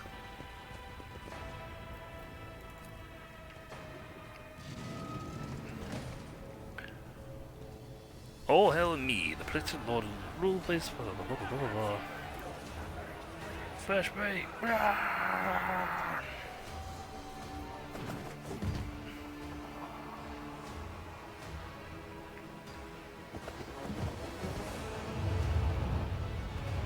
He's tall. They're all very tall.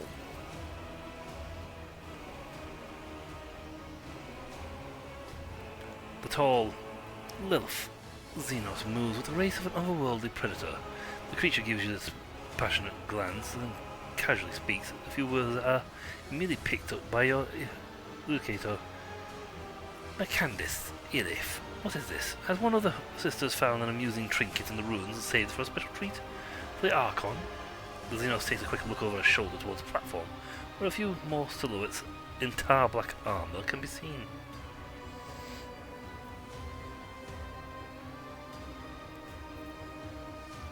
I'm going to give it a quick back. Eyes light up with interest. The monkey understands my speech. Where'd you come by a device that can translate our language? Are you trying to impress me by appearing useful? Such words will earn you a bout in the ring at most, without weapons, and soon without your skin. The humans gather around you on the platform, stare as if they've seen a ghost. The eyes of some betray their fear, others glare with bestial hatred, and yet more look upon you with hope.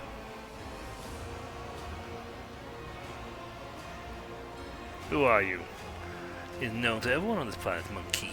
I am Tazara, the deliverer, Tazara the benevolent, and the one who grants respite from the choking grasp of this world.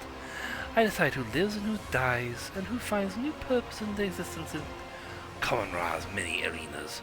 Surely this is why you've come here? To fight for my ever-changing favour, and for the privilege of being the first to be chained. He chuckles heartily. Such grandiose names for the soulless wretch, who tortures the breathless and torments the powerless. Your words hint at a nobility you have never possessed. Cousin, what are you doing among this rabble? What an unexpected and tantalizing surprise. Tazara licks her lips hungrily. I cannot wait to take you in my arms and clasp you tightly to me. Do not waste your breath on your lies. Only the faint vestige of blood connects the Asayani, a dark one such as yourself.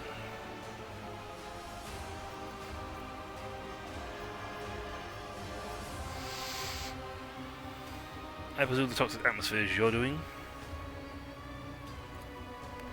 It could be, or perhaps my mere presence is enough to make the base creatures like yourself forget how to breathe. Are you really surprised at what happened? You wove the net right on your own feet. We merely knocked out a pin and drew it close to tight around you. A couple of volleys and the seals on the ground, well, and the planet, the one you had turned inside out, did the rest.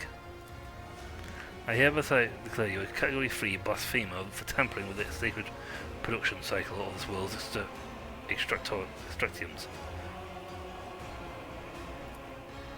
And your brethren finished what the planet had started.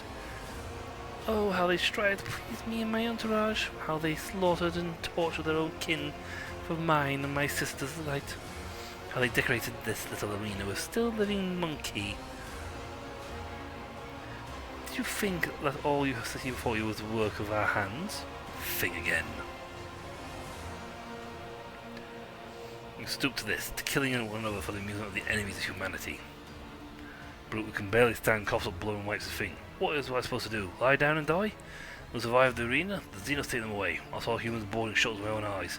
They're going to take it away from me, you see? You hear? This statement is false. You are supposed to furnish yourselves with a means of respiratory protection and inflict maximum damage on the perpetrators before ceasing your vital functions. Yeah, who gives it? Beep about us convicts. The lanky buggers may keep me on a leash, but at least I'll be alive, not covering up my lungs. How cruel you are to your unfortunate kin. These monkey worked hard to entertain an elite audience. Each one of them fights with a strength born of desperation. They seem to earn their place in my box of toys. There's always room for more. My toys do break so very easily.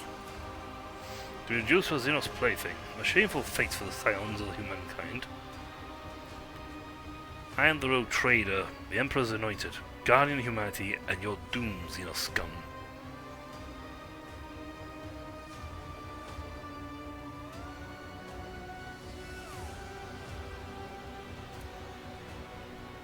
Oh, what passion, what naive arrogance. When all this turns to boundless despair and clinging terror, my guests and I will savor every exquisite pleasure. I would play with you myself, monkey, but then the performance would be brief, and we don't want that to upset my guests now, do we? From the dark dust behind Tazara's comes a cry. The distance between you and the Xenos is too great for the located in terms of words, but the tone alone speaks of irritation and impatience. Tazara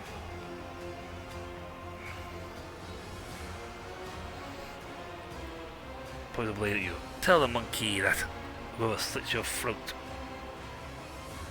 will depart from their new world, new home ahead of schedule. And tell them to hold back nothing. Tonight they dance for Mirez herself, the great Archon of the Cabal of the Reaving Tempest.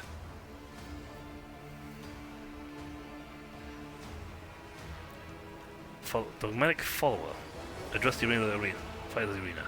Dying to attain the Xenos of the path of eternal shame and condemnation of souls touched by the Emperor's undying glory. Let us join our blades. We will destroy those who sought to kill you. Turn Persuasion 15, and I am absolutely a monster at this. Do you truly wish to die at the Xenos' behest? If we join forces now, we can end this endless carnage once and for all. Exhausted and defeated, it faces trade weary glances. The hulking brute next to you hesitates, then spits and breaks into a grin. We're going to die anyway. Might as well do it without the heretic's brand. Slay the beasts! Emits a furious scream, takes a step back, singing to her companions. Those of you who survive will get to fight alongside me. Right, you've been ambushed, the battle begins. Well, I might as well start a battle so we can click on these guys. So we have Witch Gunslingers. These are Drakari folks. Really, really nasty fighters. And trust me, you do not want to be hitting Drakari, witches especially, running up to you. They happen to excel quite gleefully at close quarter combat. This is a gunslinger though. But in general, most witches are incredibly good at close quarter combat. I have Oblivion, thanks to that. Weapons. Yeah.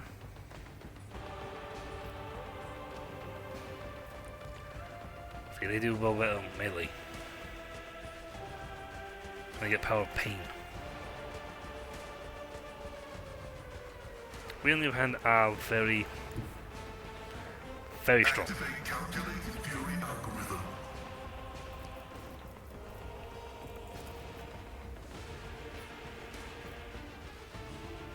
Well, it's arcs to hit them, so Running binary. missed.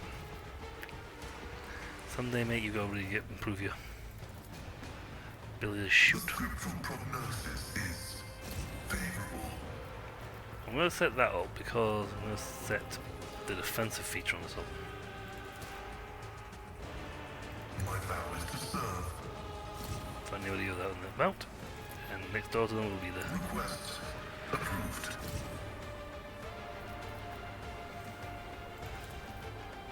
we're going to make this a stun strength zone. And make this the overwhelming firepower zone. I'm going to put the kill zone on this one because we don't. No point.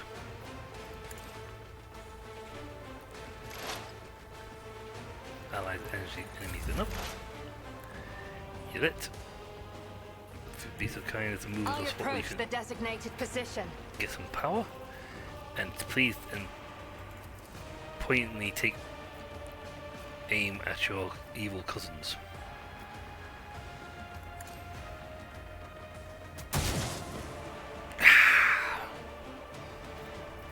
I am not your Xenos pet monkey.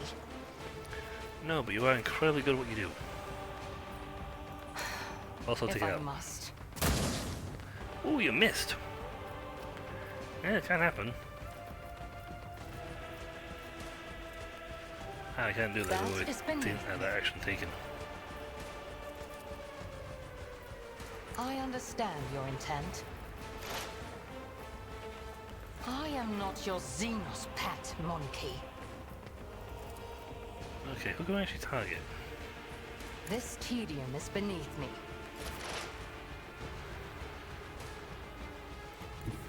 Forward.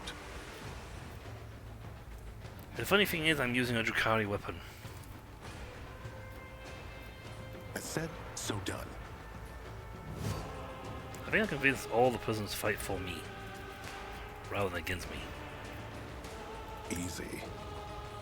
Do it again that witch weaker. So it's your next turn, you can kill her. I said, so done.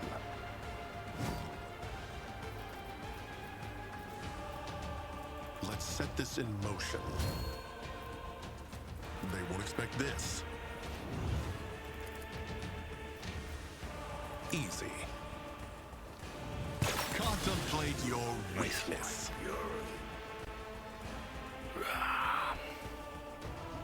They do come in male and female variations. They're not all females. Witches of the Arena aren't always actually females. I said, so done. They are also males. Just call them the witches. I know what to do. And with my very high accuracy, I cannot take.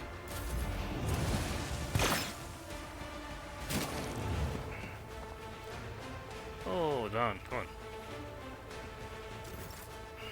Did not run all the way around. The enemies of the Emperor will be undone! As the Emperor commands, I act.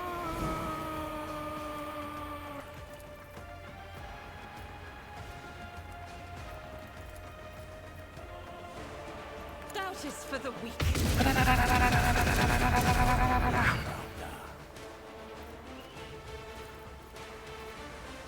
Didn't kill him. I noticed.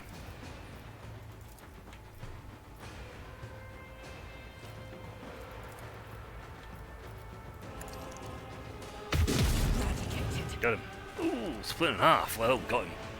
Ouch. That one dead.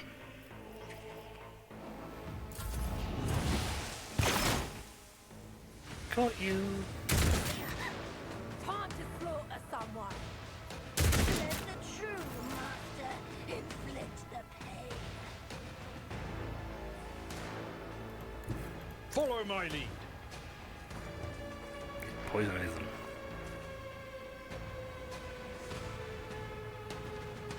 Ooh, what was that?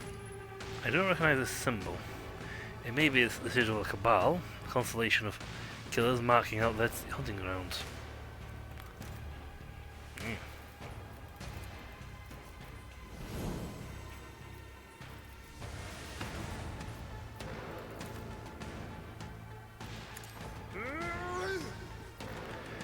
I can't get any closer. At your I can run to here, but I can't It will Couldn't be attack, which done. was unfortunate. I would have liked to have been able to attack and run over. Victory is imminent.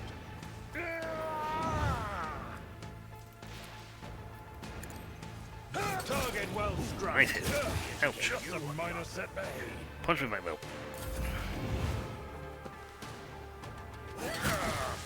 Brace yourself, Abelard. Let's make it quick. They were teed.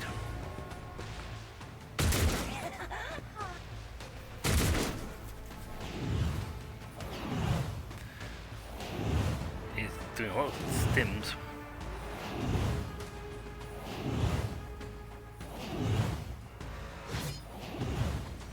Wow. My revenge will be delectable. Oh, momentum, baby. And they move somewhere where she can eyeball people.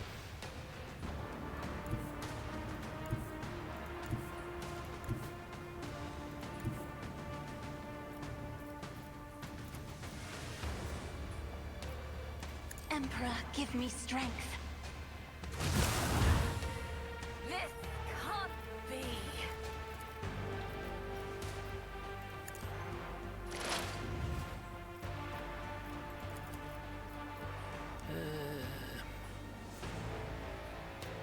Me? If you insist, Lord Captain.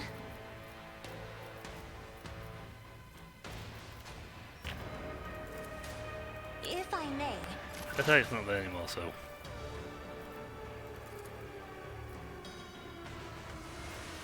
It's a shame because you see. Ah, I get you though.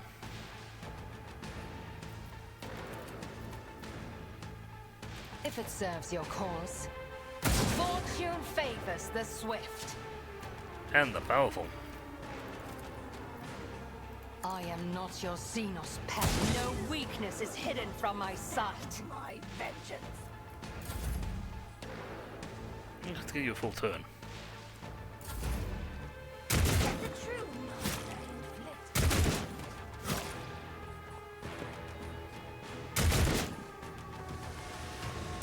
Agony. Nice one. Let's get to it. You shot the barrel.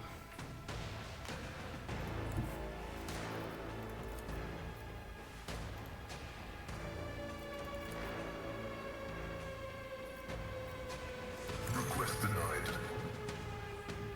Okay, well, run around the corner then.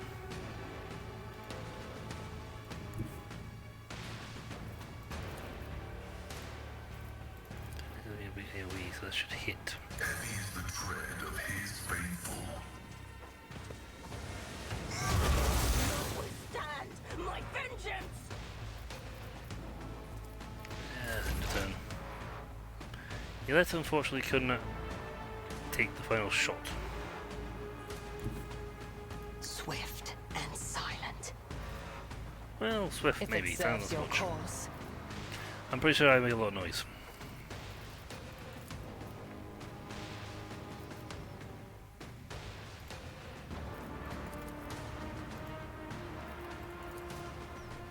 Yeah, it does. This tedium is It won't beneath kill her you. because she's got the Fortune favors the swift. I understand your intent. do that. Now this should give.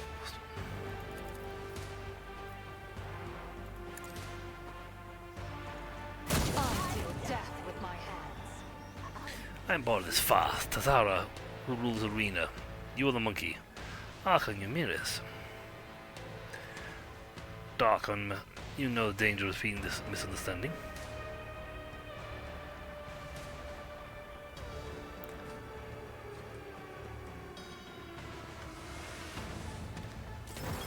Oops, looks like they're leaving. I just killed the. I killed her. Kill someone. And got a bonus shot. If I must. I hear you moving. No more. And then I don't really want to shoot. Oh, figure on that one. God Emperor, move through me! Be the fire in my heart! Heroic. Completely and utterly useless, but who cares? I'll do it. I mean, quite literally, it's one person. Hecatrix is last person standing. I got a freebie shot.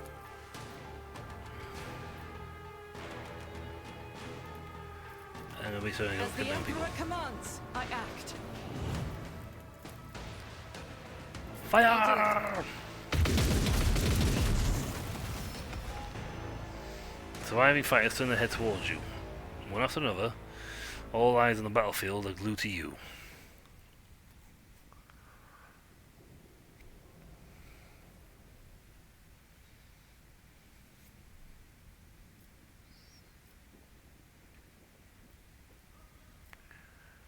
Heretic, attack, why have you stopped? We aren't done with you yet.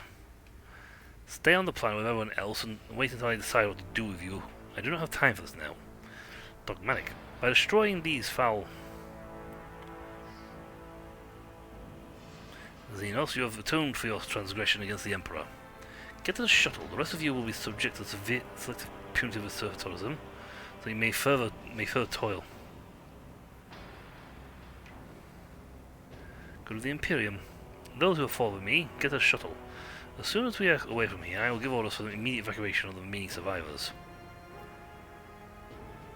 We do need some dogmatic points.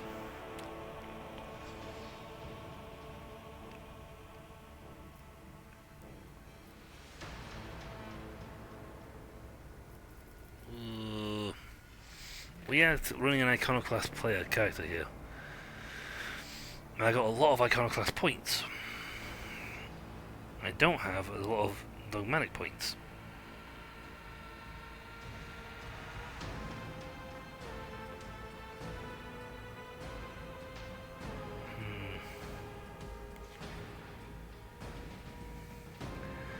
There's a... Both options for me are good.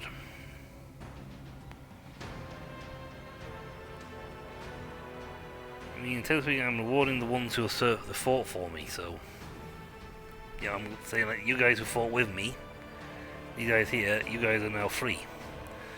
You know, well done, you've served your time, I'm granting you freedom here. Everybody else, not so much.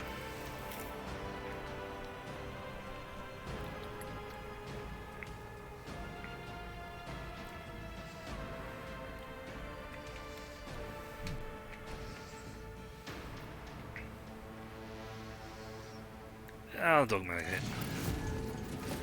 Run away! Where are you? Run away!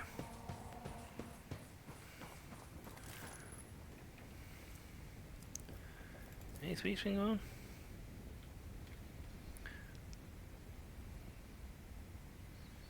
Glory to the Imperium! Deliverer, glory to the Imperium! I made it! Ha ha! I made it! We're out! Way! What about the rest of us? We're all buggered! Boo! Ooh, new armor I haven't got before. Hunter's Carapace. Yeah. Yeah, stronger armor than what I'm wearing.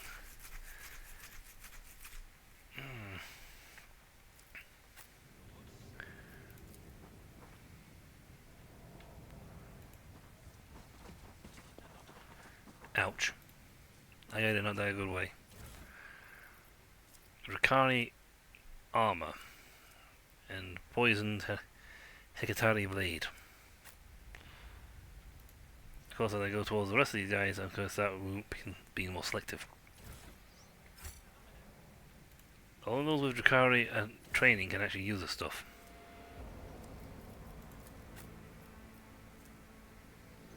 See, she can use it, but our ranger armor is better, so we actually want the better armor. I can use the blade, but I can't use the armor. I already have a Hecatari blade, Drakari armor in my equipment, and I already have a blade with these blades.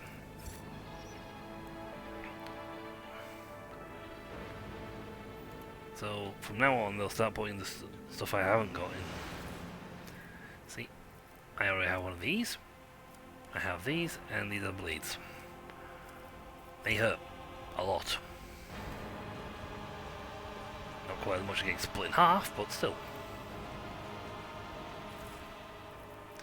Ooh, that's a gun I haven't got. Blaster pistol. Lance type weapon. It's really hard.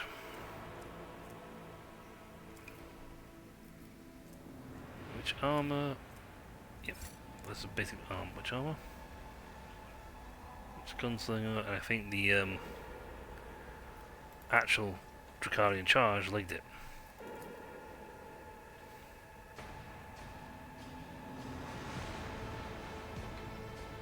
Anything else in this thing to grab? Because you can't get up here. That's the problem. These guys legged it. So, yeah. You'll have to wait until next time.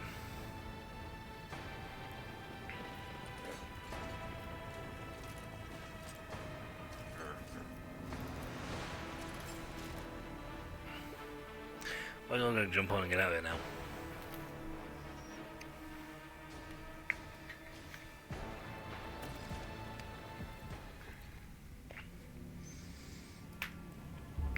We now have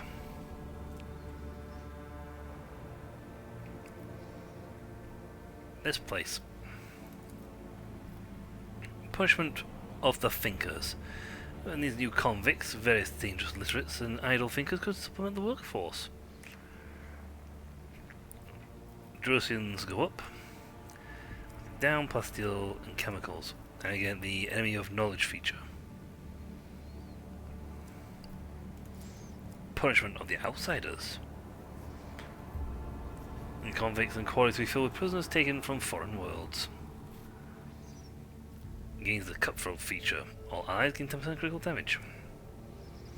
Fellowship of the Void increase. Or should I say efficiency down 2, plus steel, people and chemicals. Yeah, I get slightly more. I get people. Complacency goes down, efficiency goes down. Punishment by calculation. Purging foreign criminals is a potential solution to this problem. I got representation from them, I get people 1, plus those 3, and I gain the Punisher feature. Yeah, it's not so bad against human guys, that covers all, like, most of the trade guys. Security -2. Efficiency -2, complacency -2. This does get me the... I don't want the enemy of knowledge feature though. Makes me sound like an idiot. You know, I'll get the cutthroat feature. It gives me some point. Efficiency that and people. And now we got their things. We got a whole new truckload of features of things to pick up now. So yay. And that we have another colony. In fact, one of our colonies finishes stuff. Hallowed Railway is finished, so efficiency and complacency up. And we got this one.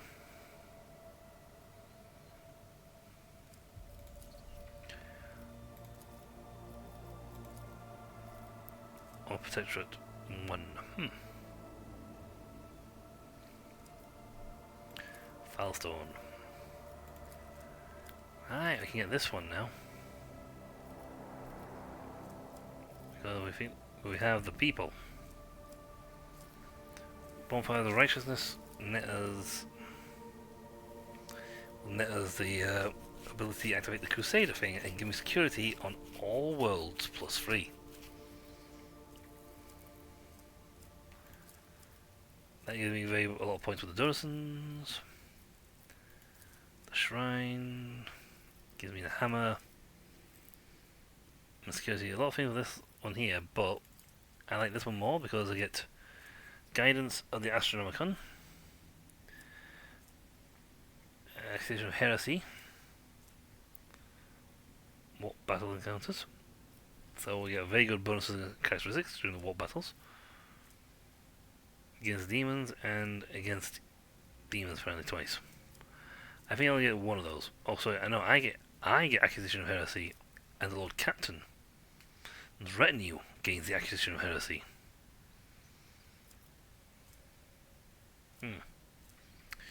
Security +3 though across the entire system. So I'm gonna have the bonfires. It's gonna cost me 3 more people. It's a little annoying. But I get security and profit factor up. We met all requirements. Sigh. But there's another one, this one, and now they can get the thing and security goes up, so this one can handle slightly more dangerous projects on its own. Keep going, it's not finished. Yeah, no, so it's not finished. Or even started. Then you get these guys' reputation up with these two. Mainly this one. Just begun, and just begun. And now people have stuff.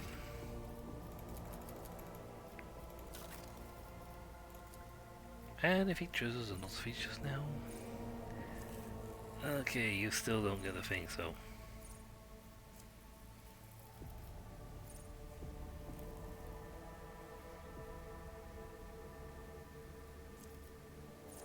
Oh, weak hearts. This was a nice little ability for her. Concentrating more on her psych abilities. See, I have no thing like recommended. Cause like me.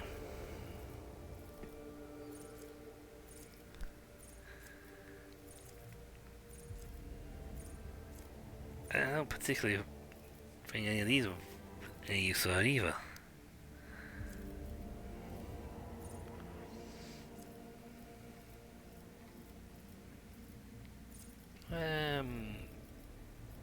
Definitely, yeah.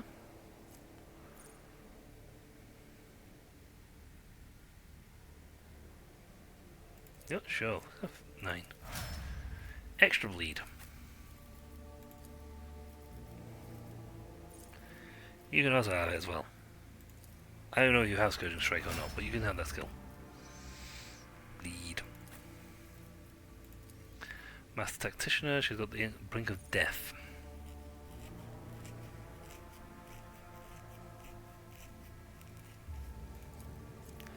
You know what, sure, that's good. That's recommended and it's a good balance swing.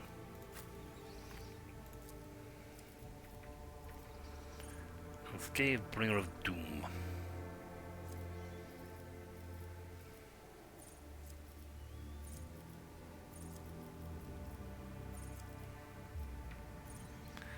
You know, I can give her this, and then she'll literally be able to use both Drakari and Aldari weaponry. Which is ridiculous when you think about it.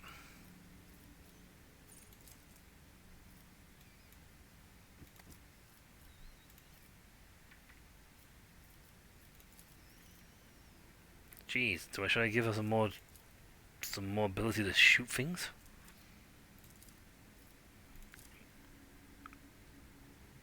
That'll give her 18 ballistic skill. She would pretty much be dead-eye from quite some distance away. Now, on the other hand, if I give intelligence, well, that's more beneficial because that actually affects a lot of things. And makes sense. So I'll give her intelligence because, quite frankly, she's got a ton of accuracy anyway. I can always get stuff to improve that.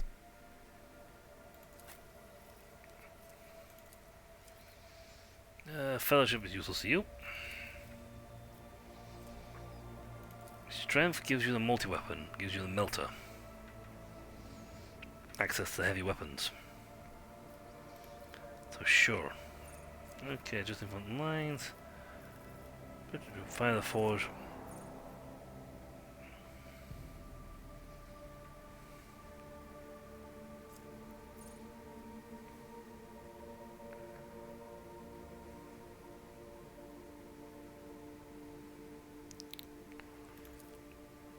Sure, and the pinnacle weaponry.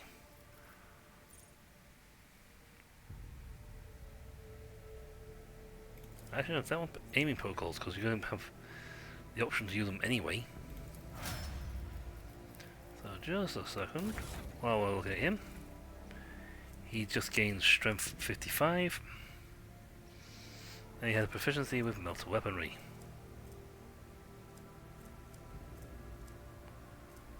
And there's the bad boy in question.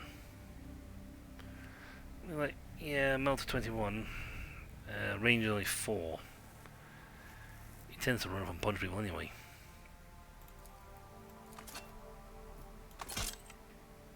And the fact he's now got a really big gun attached to that arm. So when he's using that, he gets more damage.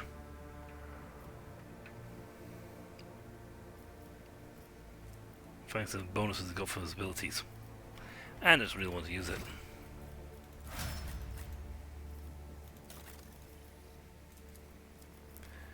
He's also got Master Tactician, Brink of Death. Yeah, you know what? Sure. Give her the Brink of Death skill as well, so it makes her more dangerous.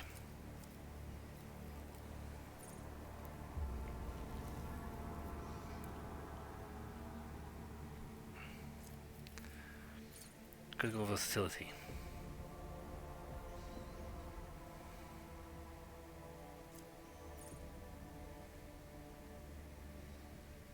Yep, got the armor.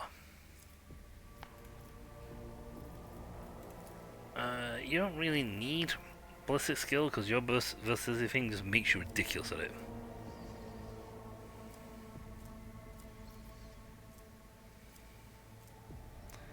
So let's get perception up.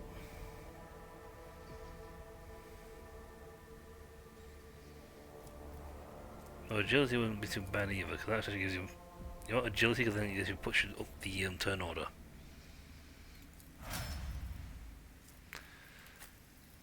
I don't have to worry about too much with your ballistic skills, you're just ridiculous.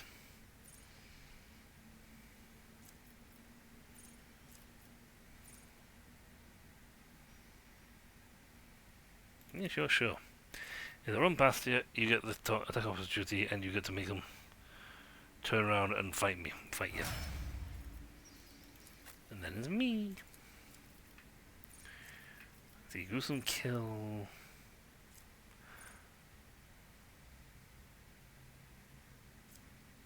Pierce the armor. Oh, pretty nice. Oh, pretty nice. Oh, pretty good. I ain't got a single one of these. I don't need half the skill stuff. Actually, they're characteristic for willpower, because without my intelligence, that gives me a boost on my little stats.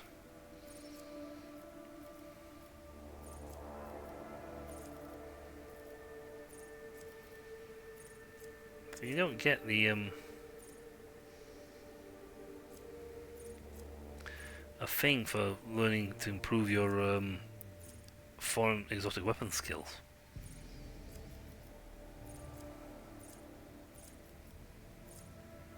So a little unfortunate, because I would like that.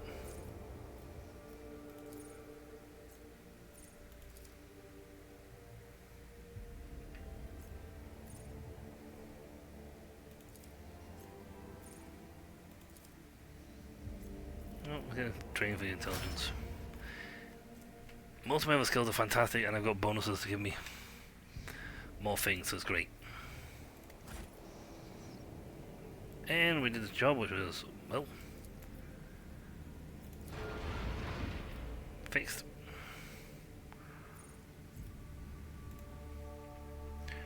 We're hopping back into here, and we're going to talk to our people, do some trading.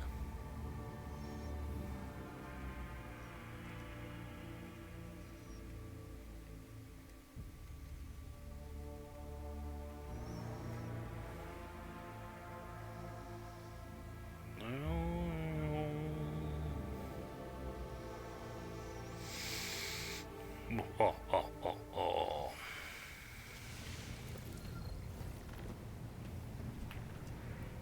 Okay, where's the people? Let's chat somebody. I don't really see chat any of these guys, to be honest. Yeah, let's know when near so we can talk to her. Talk to you.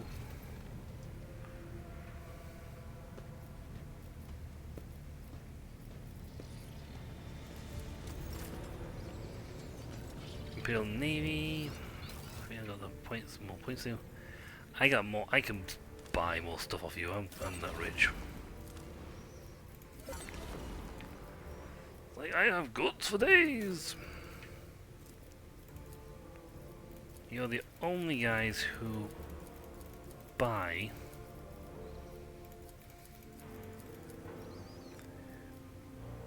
void stuff. And we now have even more Star Hockey Bombers. I could not get these. Yeah.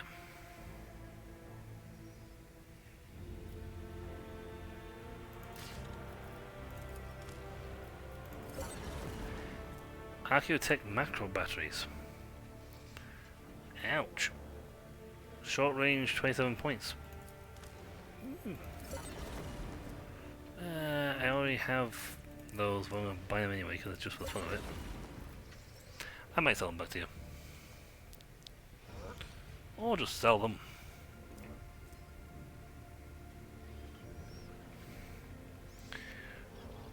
Or just sell them on.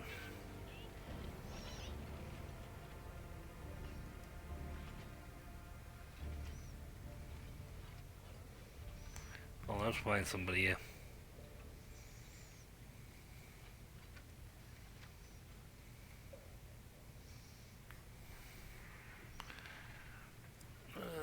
Because some really nice stuff.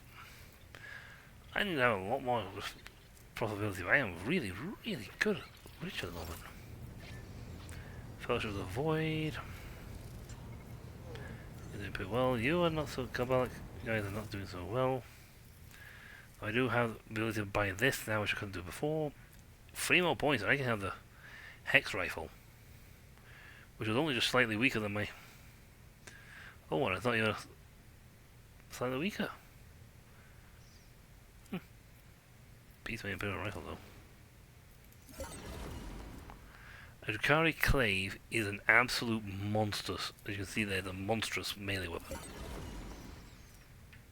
Anatomist Amulet.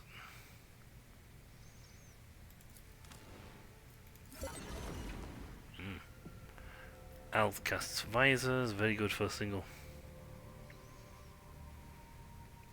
Cool.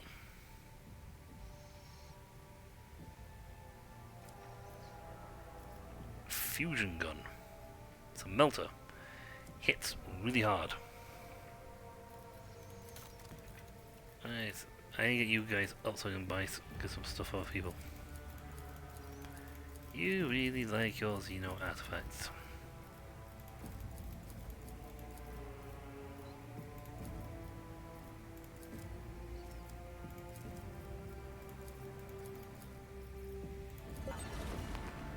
Excellent, level 5, yeah, we'll buy the fusion gun for you then. Almost got to 6. I need a little bit more to get you casting gauntlets. Nice. I'm just like loading myself up with gear. Alright, let's use it. 6. Exploratoires are doing fine. Targeting visor for the Eldari. Power X. Gear. Invigorating Resolve. All that.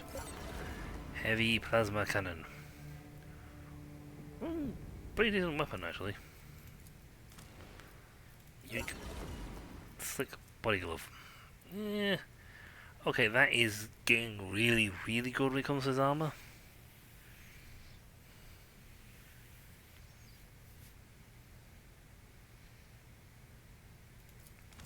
I might accidentally just now changing into that because it's getting really good.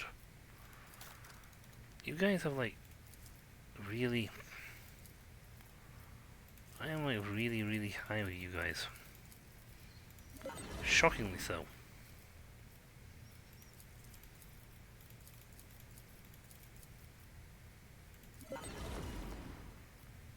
I'm gonna trade everything. I need some of these Drusen guys. Because there'll be multi-keys and Cloak of Hatred.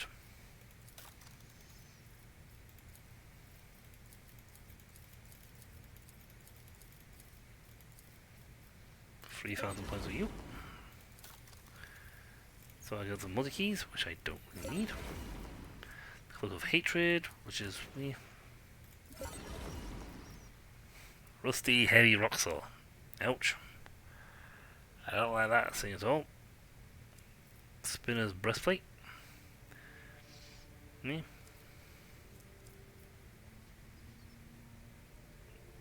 Silent Death. Better armor, but I think I'll take the one I've got. These guys are all interesting, but I'm trying to get some of them certain guys boosted up so we can get certain things done. Also, time to change some inventory.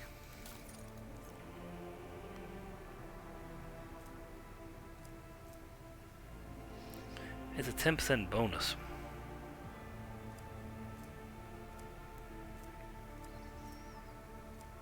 That changed better, but this gives me no dodge penalty.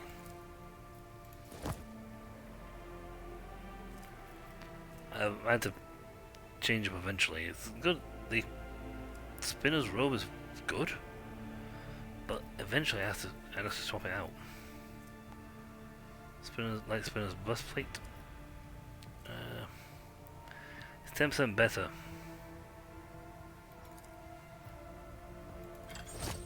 Lower than my thing, but you know, it looks better on her. Do you have any headgear for you?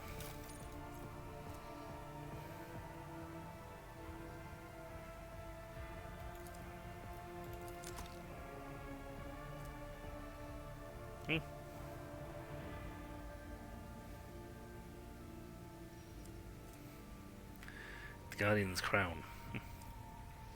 Unfortunately, you can't like filter this out into by things.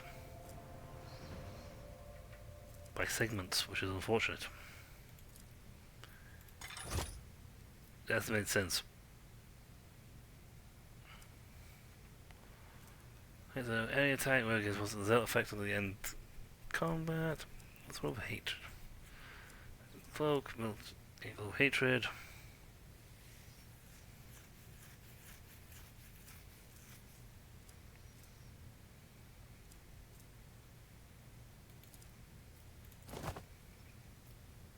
I'll do. Weapon-wise, we're doing pretty good for weapons. I mean, do I keep the Imperial Pride Bolto? Now they've got some really nasty little... Some of these guys, some of these guys actually have too many copies of them. I might need to sell some. I'll give myself, a weapon for this close range combat in case they actually run up on me. Which, now that I'm thinking about it, wouldn't be too bad an idea.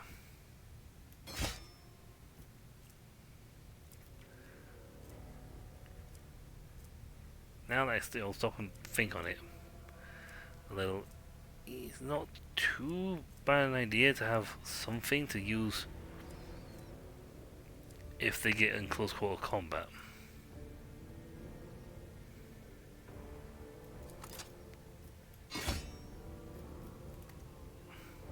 That's a claim, it's like 200 things, it's really weird. Power Claymore. Clave does more damage, does... The one I sought out for is better. Scorpion Sting is just...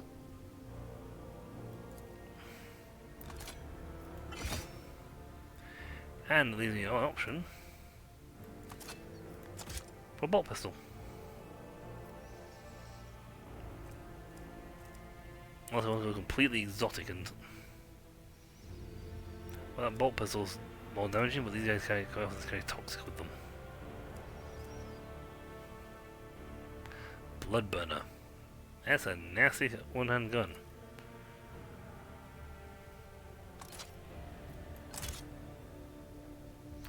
That's a nasty little one-hander. But yeah, I had to swap out my gear. Let's see. Quest. No. Inspection Master.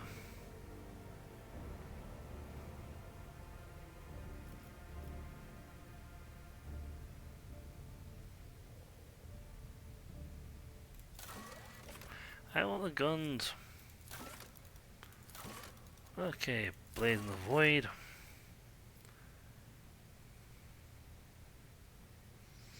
Amount of pillaging already has been sent to us by Astrid Dragonus. Right, and it would be unwise spent waiting on a poison penal world. Well, we might as well run towards this then. Find trace of the gene still call. I don't even know whether these guys are hiding.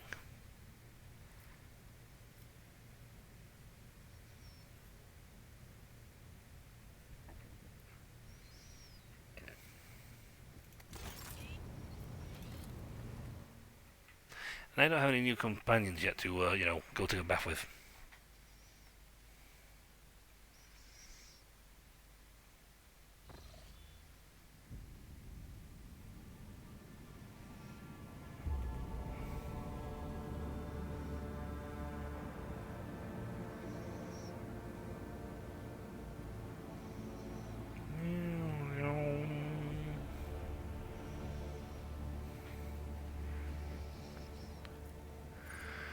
Map of the Cross Expanse. No point me waiting on the penal world for these guys to turn up.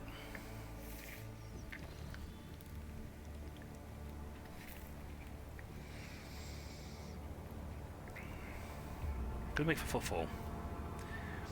I do mean like jump straight here. But I want to make this from the from here.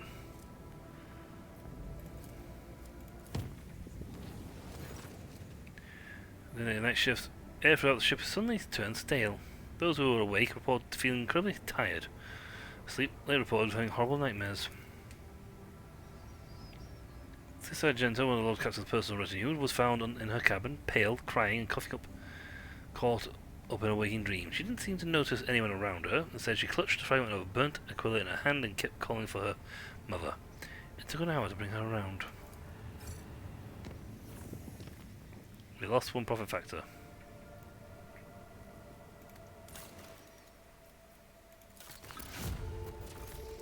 -1, but we got 3 people out of it. And some security. We have 9 people! Hey! On guns! Whoa! Valancius Restoration. It costs us 1 profit factor, but we will be getting more back here, so... Okay. Well, that gives me more people. Complacency -2, efficiency up, provisions up, doctrine and rationality. Shield of the Emperor. Fill for the Expanse. Lord Captain's gains the Pirate Bane. Bear shots against pirates, security across my protection goes up nicely. And I get an escort ship. Fill for the Expanse by a pirate frigate. But my security goes down by 3. A lot of profit, but not worth it for that. I mean, yeah, sure, I get some points for them, but I'm getting that anyway for trade. Also, can get a lot more things. Wow. You can actually get all 3 of these completely with no effort, to be honest. The genetic purges will be stopped. This world needs working hands. Hang on a point on them. Or them. And then going to be Ashen Breath. Sorted Goods. With the Void guys, I get a Zealot. Ooh, medium range broadside macro cannons. Okay, that's actually pretty nice because that's longer range. The one was short range. Yeah.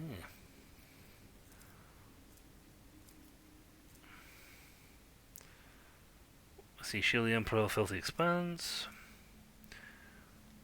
We must complete Shield the Emperor for this one, and Field for the Expanse. People, Void, Security -3. Why I want that, I do not know. Security +3, Imperial Navy up.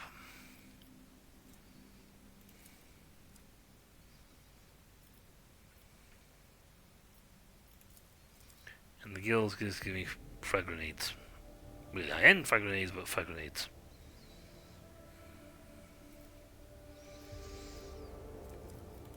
Jim Mercy would be nice.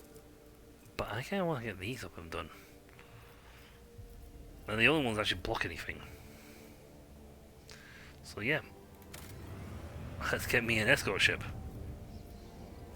That means going forward, we then start having 2 ships in combat. Rebus is on his way. Janos is still waiting on getting points with these guys. I am getting them, well, 20,000, so.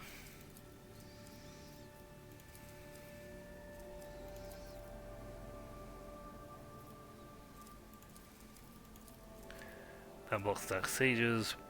Shows your med kit is a pretty nice one. But I need field medic.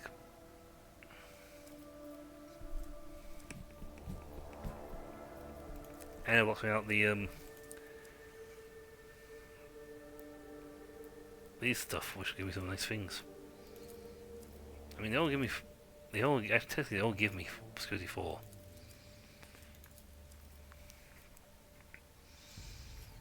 So I'm just trying to decide which one I want more. Kiwiano's on his way, Filestone's on his way for him. Do do do do do do. Ah, hello. We just received an astropanic message from Sail Navigators are concerned about the fate of the Castillo's appears from Iraq 5. The region is requesting an update on the current status. He has also inquired about the responsibility of a personal meeting to negotiate and to arrange the return of Lady Navigator to her house. The psycho-emotional coding of the received message betrays acute concern, but also contains something that the astropaths have failed to put into words. If it was my life forthrightness, I feel it necessary to tell House Auxilia the truth. The conflict with Navis nobility is possible, which, given the current state of the Kronos Expanse, will only play into the hands of the enemy's Imperium.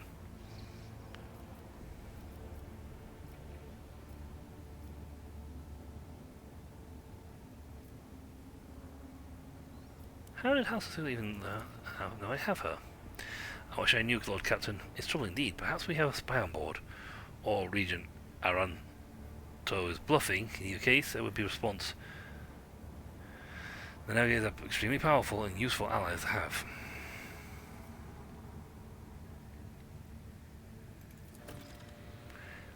I'll see to it. Lord Captain, the Astropath will transmit your consent. Representative of the House will be waiting for you at the capital world. It's always a delicate matter. Please make sure to discuss the details of the meeting with your Chancellor upon arrival. And we're getting Profector 2. I bring woeful news, Lord Captain. Prelate Hectarus of the Order of the Hammer has passed away. Oh no. During the Great Purge conducted by the righteous of Falstone, a den of subhuman deviants was uncovered. The prelate personally led this purge, sustained a grievous wound, and died the next planetary turn. On his deathbed, he was granted a vision where Saint Cognatus was reincarnated in a body made from the saint's holy relics. The Order's elders believe this to be a sign that Saint Cognatus' relics, currently stored on planets throughout the expanse, must be brought together. The Order is preparing for the election of a new prelate, under whose guidance it will undertake this holy mission. The majority of the votes are divided between Prioress Lugnalia, well known for her fervour, and merciful Celara Tychon. The minority of the Order seeks Oikonomos Nigmus, a humble and reasonable man, as a prelate.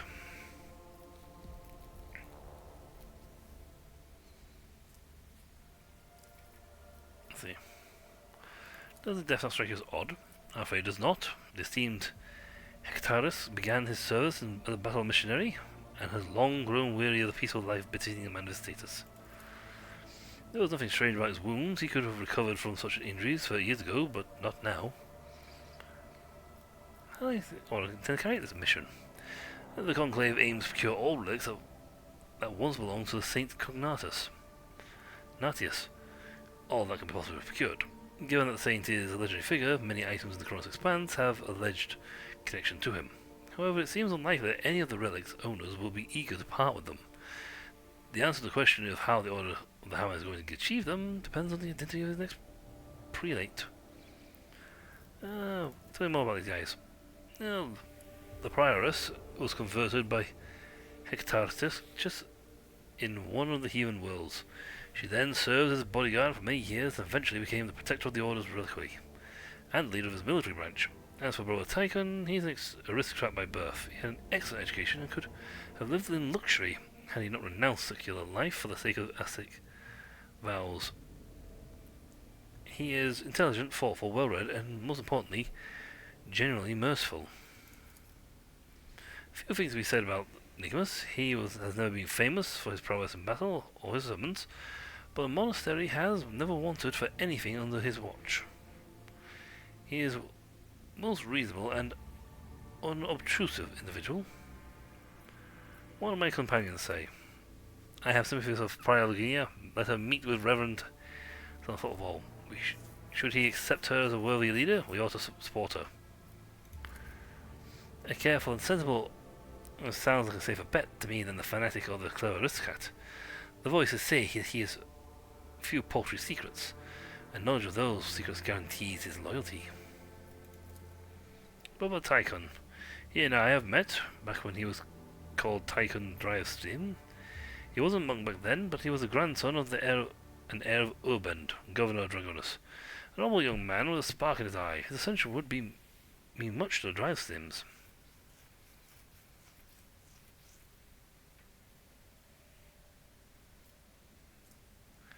Security +1 thing and the influential servant.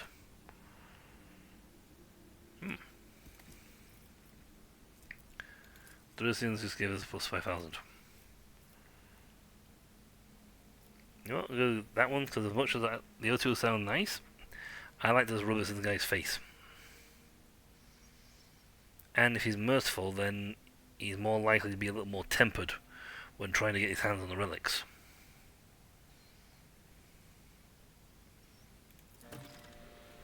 I will do. I bet Urban never thought the boy would be of any use to the family. Now we will have to endure a decade of him boasting about the Drivestein blood that always strives for the great heights. Brother has been chosen to prelate of the Order Hammer. Peaceful emissaries depart from Falstone for many planets to form alliances and reinforce spiritual ties with the holders of the Saint. The diplomats' missions will undoubtedly require sizable financial support. House Drivestein has been informed of the honour granted their family and has humbly requested to cover all expenses related to Prelate Tychon's endeavours. In other words, they'll foot the bill for it. So, I got a sword. Yeah. Epiphany's pretty good though. For a one-hander, that's pretty good.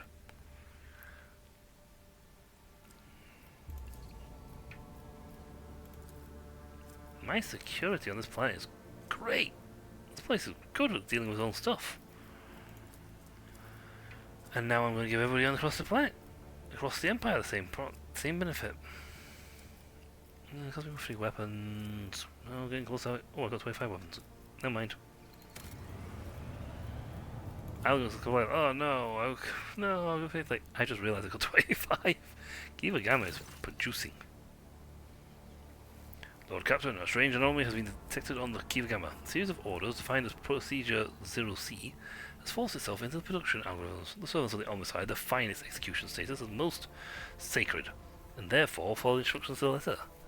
In just one cycle, cells were erected in all the manufactorums, connected by cogitators, or more precisely, their computer channels. This network forms a pattern similar to those applied to the digital cells of the machine spirits. The OC procedure commands Magi with an above average psi receptivity index to enter the cells. Those tech priests who take their seats in the cells fall into a blissful data stream and begin to sing bionic rhythms. It's very similar to those periodically whirled from the warp word from the warp vox of the Cubus Delphum. The performance of the manufactorums has dropped. Many machine gun servants have abandoned their posts and are pleading for the privilege of fulfilling the procedure 0C. but the Enforcer are taking custody of the cells and wards of these volunteers away from them. What do you know about this procedure?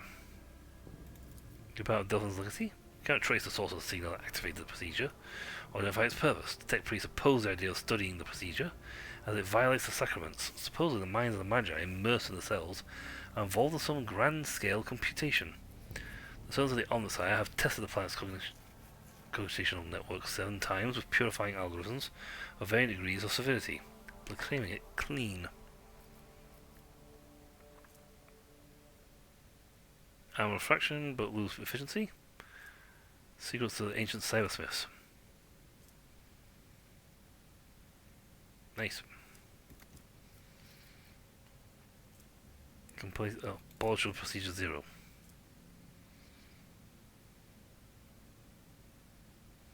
There we go against machines, guys. My advisors. You see, these cells need to be filled with high sensitivity tech priests. Sure, but why use your own servants? Just check a few remote stations and outposts. Look for the cogs who are banished as unfit, and you will find 3 times as many more candidates in the manufactorums. Psi receptivity rarely goes hand in hand with high rationality, and such tech priests often end their careers in some backwater. They are singing? It is surprising that your race was even able to achieve such a harmonious form of interaction with crafted tools. My kinsmen, too, use psychoacoustic harmonics to guide our creations.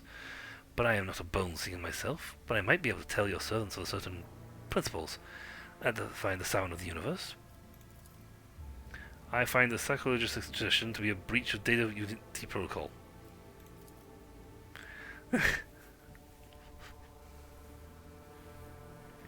I like that. Tech Priest goes, I don't like the idea of you teaching us something new.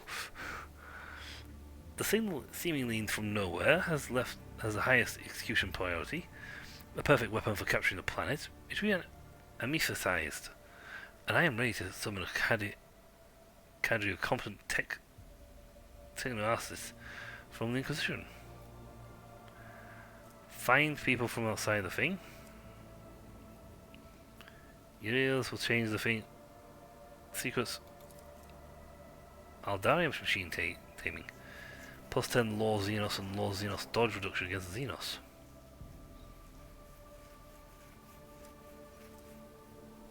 But we deal all dies deal more energy. Percent more energy and machine damage.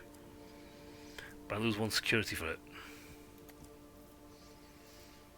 Henrix's version of this becomes the Abolisher. And this still gives me the secrets of the ancient cybersmiths. I just like this one because it's absolutely hilarious. And I'm pretty sure I can get my security back. We'll see if the monkey are capable of learning from the civilized. The dynasty servants begin their investigation, seeking to determine the nature and purpose of the mysterious procedure. Awestruck, they encounter ancient creations of data smithing, impossible in the current times, but could not fathom the wisdom of the digital archaeotech.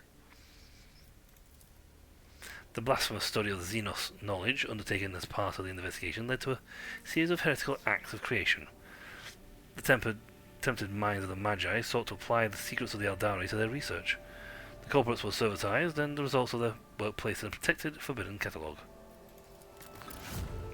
So in other words, my guys screamed, "Oh dear God, we're learning something new," and immediately demanded that they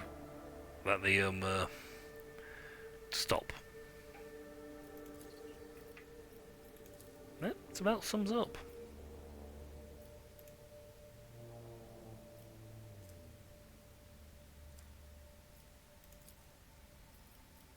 I'll say we've finished everything at the moment.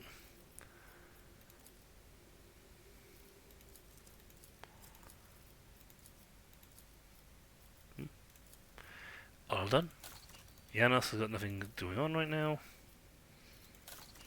Agonis is building.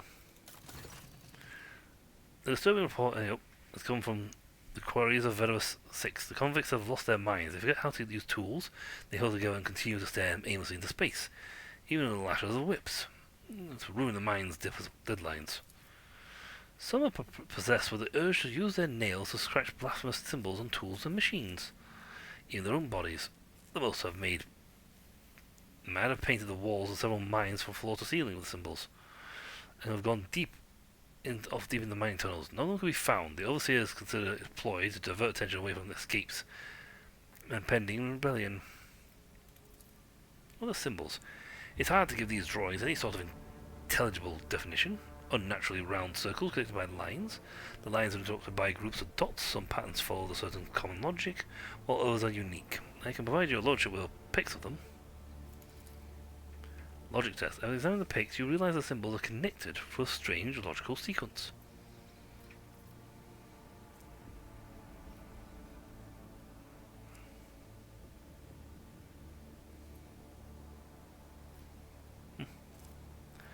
What do my advisors say? I am detecting intriguing pattern in the drawing of symbols left by the prisoners. Hypothesis. They are practical in purpose. Requesting clearance for the Desert Mechanicus to access the mines and investigate the specimens. Dismissing prisoners. What is the point of running away from penal servitude if the entire world is a prison cell? No, Shireen. These Ashmags have found some sort of smuggling tunnel network and are hiding there, and the drawings are their secret language which they use to give orders to their fellow prisoners. I know some guys who find such secret places and decipher these languages. If the convicts continue to disappear for no reason, then unrest will soon follow. Without a fear or hope of the possibility of escape, to stifle this we must put pressure on the convicts' leaders. My experience suggests that such people can hold more sway than any overseer. This one lets me expert cryptographer. +7 logic. Nice. What's Jade going to offer? A peculiar trinket.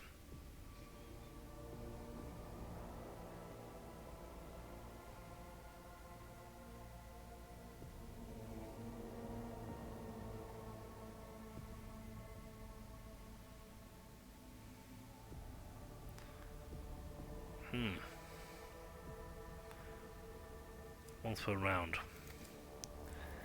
And Abelard will use this to use the watchdogs of it.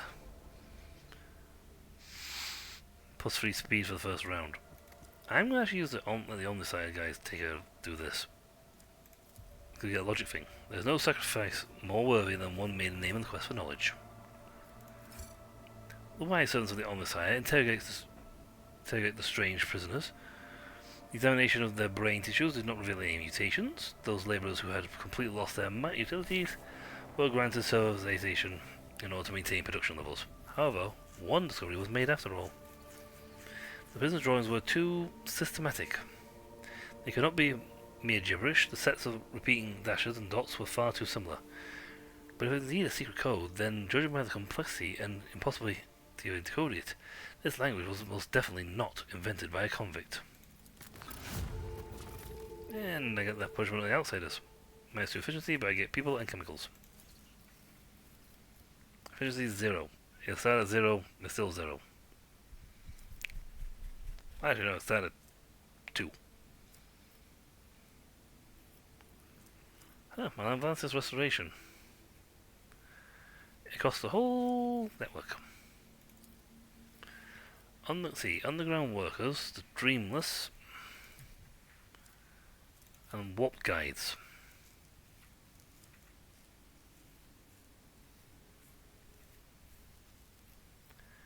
Yeah. Well, that's actually a better one. Plus steel 3, efficiency +2. That would actually be good to get me points back up.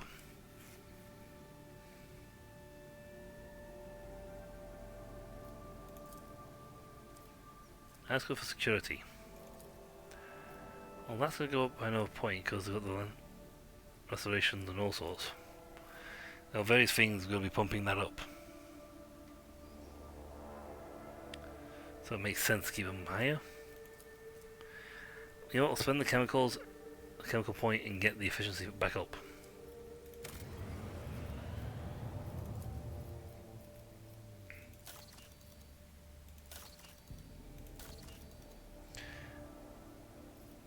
Wow, this thing's got a lot of potential. I haven't got that far on this thing. Cool. Okay, where am I actually off to now? That's right, I came home for here. We have got some quests down here to do, so...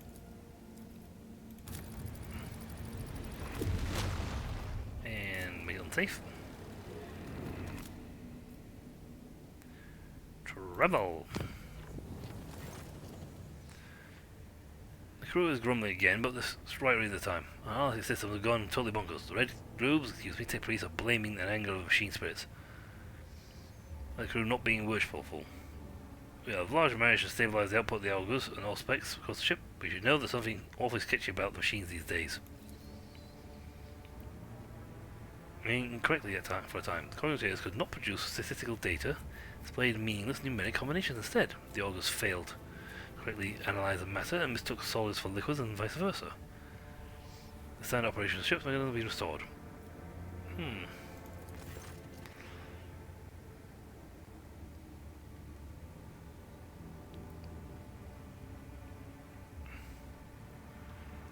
Determined. There's also reporting that Dracaria are getting ready to promote out to their territory.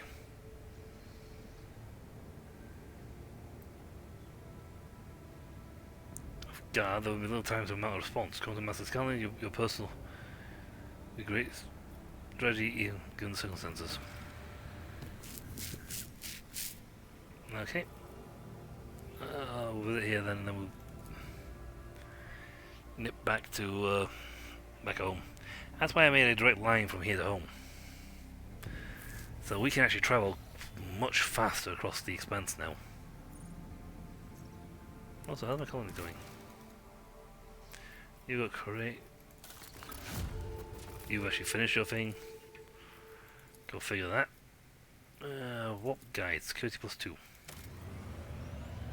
And with no expense either. Some common folk are now ruined, has succumbed to the heresy of defiance, known as the Engine Vandals. They now ride across the wastelands on wasteland-adapted cleaning Goliaths. They have declared themselves outside the law, raiding the hives outskirts only to escape retribution in the toxic wastelands. To obey you more than equitable decision to send them to the restoration site of Sycophon, and thus they have fled to their labour settlements, committing heresy and disobedience. You will have that the Thalman clan in charge of the breeze rule from the ruins of the associates with these vandals. We could pass your words to the renegade via the foreman, or force them to disclose the location of the rebels' nomadic camps. What is this clan? It's a union of workers and technomats who used to serve the lower levels of Sci-fi, a small-scale shift. Bosses, useful common folk, who approve their worth through diligent labour and valuable knowledge. Of course, they rank much lower than the esteemed merchants, say nothing of the aristocrats, but the common folk heed their kin, and the foremen have both the authority and the ability to manage them, and to keep themselves, but the foremen have not shown any signs of disloyalty. They were the first to volunteer to return to the ruins of Sycophon and start clearing the rubble. They are certainly useful and well accustomed to praising the Emperor through their labour. Moreover, their grief at the loss of their home and the resilience which they have borne it have made them heroes and martyrs in the eyes of their commoners. How they survived in the wastelands, and when did they get there to reject my rule? It's rather uncomfortable way of life, your lordship. They are always on the run from the acids, rains, and hurricanes, keeping a decent distance from the hives if they do not plan on raiding that moment. They get their food from abandoned outposts, paying for it with the lives of those killed by the autonomous security systems. Water and Promethean are rationed very strictly. They live by marauding, occasionally hunting and plundering, sometimes their own kin and sometimes the outskirts of the hives. They are a tribe of degenerates and barbarians that is rapidly developing its own culture, clan culture. The civilized residents of the hive shoot the scum any chance they get. Okay, advisors, what you got? If the Engine Vandals have managed to tame the ancient machine spirits, then that means they are technomants, or even tech priests among their ranks. That renders them negotiable. It would be efficient to utilize such renegades instead of disposing of them. Promise a reward for every piece of technology found in the wastelands of Decorus and return to the dynasty will ensure their obedience and trackability. If you wish to exterminate them and attack, do not waste your time on hunting them down. Instead, deceive them into destroying each other. Tempt them with a prize, a weapon, or a trophy they can fight over. After the monkey have finished slicing each other up for their rights to obtain it, your warriors will finish the deed. This tactic often proves effective against your king. The aristocrats of Dragonos despise them, but are also secretly afraid of them. Correct? Renegades who can invoke such fear. I wonder, had there been such exiles in my house? Would their presence have curbed the ambitions of my brother and sisters? Or would they have supported me in case of conflict? Oh, I'm scheming and conspiring now, am I not? Bravo, Lady Cassia. Don't be ashamed of the unique abilities bestowed upon you by your heritage. They are your birthright. The web teaches to look for the enemy's vulnerability and what drives them. If the enemy is compelled to seek substance by attacking your domestics, prepare a trap full of poisoned gifts. Let them eat and drink to their heart's content. The poison will weaken them, and then you will strike.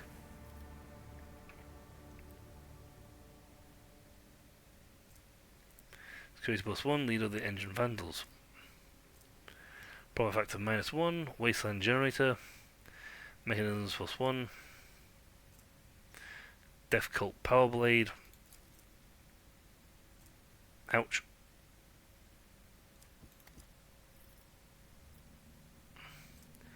Wasteland twister.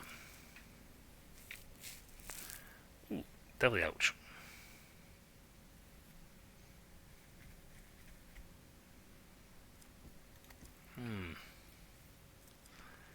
It's actually...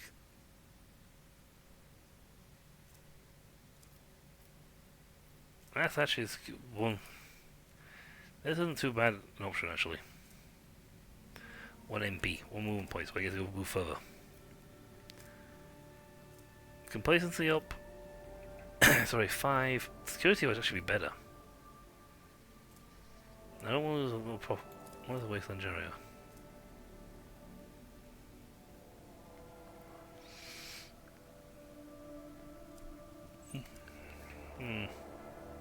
We'll take Cassia. I am still naive even the basics of these games are played by the powerful. My intuition tells me that this is a winning strategy. A meeting with the leader of the Engine Vandals was organized through the mediation of the Foreman clan. They gladly accepted the dynasty's proposal to serve. Having received weapons and information, the Engine Vandals slaughtered several brash and troublesome aristocrats in a few successful raids, showing fear and alliance on the rogue traders' protection. The roar of their engines was akin to the crack of a whip over the heads of the frightened cattle. We also got the shield of the Emperor.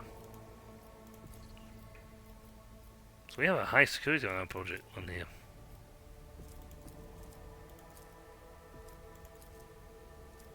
Complexity -2 by getting efficiency and provisions. That just gives me people, I need people.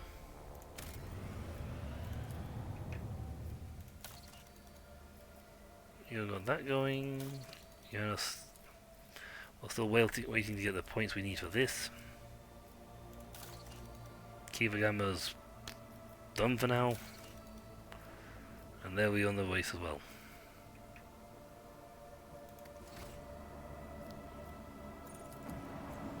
We've literally come here to have a party.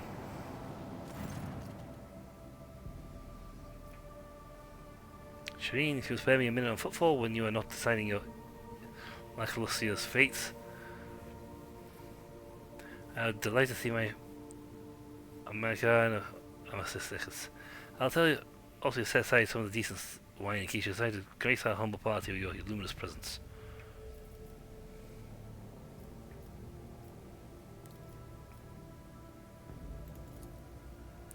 The lowly regulars of Amasex will be telling their great-grandchildren about the time they had the honour of witnessing your dazzling visit to that unworthy dive, Shireen. Of course, if they live long enough to see the great-grandchildren. Okay, I want this lot. Well, the Master's Endurance straight away, because it's a party requirement. Having a party! And I have higher stats. Ha ha ha. Bam bam ba da da da da. Da da da da da.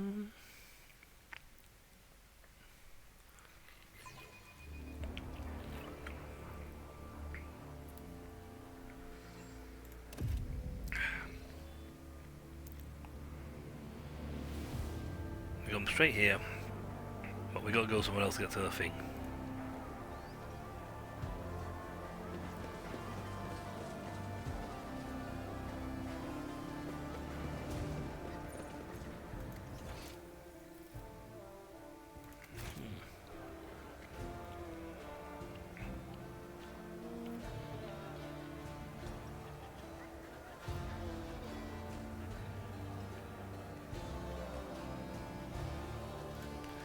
Is. You easily spot Jay and a group of crowded around the table. The extravagant luxury of her attire, the gleaming ornament set her apart from the rest. Seeing you, she exclaims, "May the gravitational wells of your world never lack for grip. Because my heart never lacks for joy at the sight of a rogue trader von Valancius." With an approving chuckle, Octavian mutters, "I can't believe it, you actually roped the rogue trader into coming to your party. If the road trader really toasts to your health, I'll start to believe you really are a princess, and not just a smuggler with a gift for the gab." Observe the group. They look exactly as you expect. Like hardened operators of the cold trade, arrayed in the forbidding but glitzy style common to those who like to skirt the limits of the law. One pair in particular catches your eye. A young man and woman, twins it seems, identical yet distinct from each other. The man has a lively face and a crazed look in his eye, while the woman is cold and calm, and seems just slightly drowsy. Octavia readily tops the glasses on the table, playing the role of a consummate host, but you notice that her and Jay's chair have drawn slightly closer together than the usual for a pair who seem connected only by a superficial acquaintance. We've been laughing and celebrating life, Shireen, as true friends do, but until you arrived, we were but stars in a moonless sky.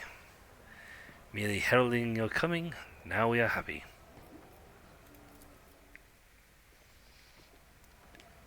Octavia draws out the bottle from under the table. The glass is as thick as your fingers and it's covered in wax seals. With no exaggeration, this is the finest amsec that has ever graced this bar. Jay personally acquired it, as she says, for a special occasion. It seems that you are a special occasion, your lordship.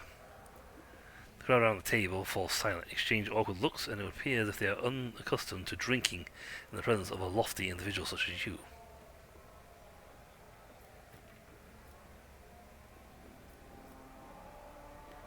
Let us drink to the lady of the hour. The assembled group bursts from approving cheers, and the bar fills with the sound of clinking glasses. The amsec tastes exorbitantly expensive, sweeping you into the kaleidoscope of flavors: tart floral bitterness, honeyed sweetness, and then other far more refined sensations that are nameless, owing to the small number who can afford to experience them. Bravo, Octi. This ancestor will do me very well indeed. Jay's self-satisfied reply elicits general laughter, and the tension at the table seems to loosen slightly. You and Jade are friends. Friends? She is my worst enemy, the vengeful spirit of retribution sent to punish me for my youthful transgression. Hidari has a special gift for knocking me off balance and dragging me into difficulty. I would have been a barred from the Amsecus long ago if it weren't for her habit of tossing money around like confetti, and for paying trouble for anything she breaks. Do you see, Shireen? Do you see the petty misery these callous, unforgiving friends of the Exalted One has sent me? The precious roses in the garden of my soul, and the golden little bees that bring honeyed riches to my treasure troves.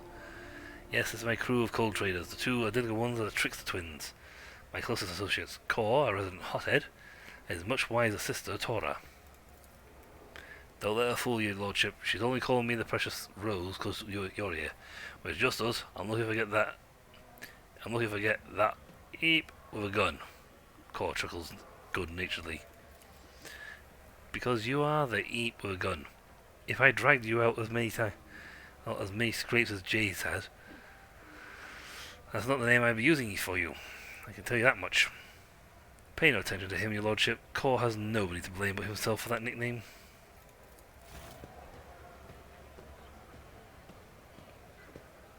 Oops, here comes the dude who wants to fight Frodown.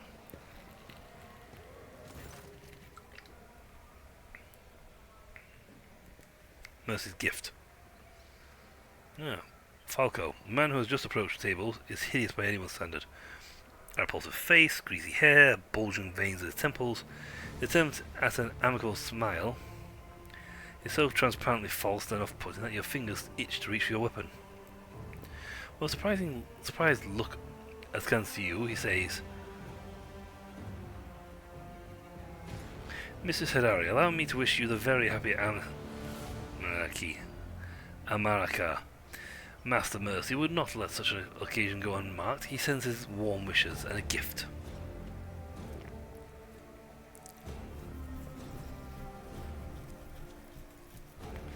Oh, Falco, I am much obliged and touched by your presence.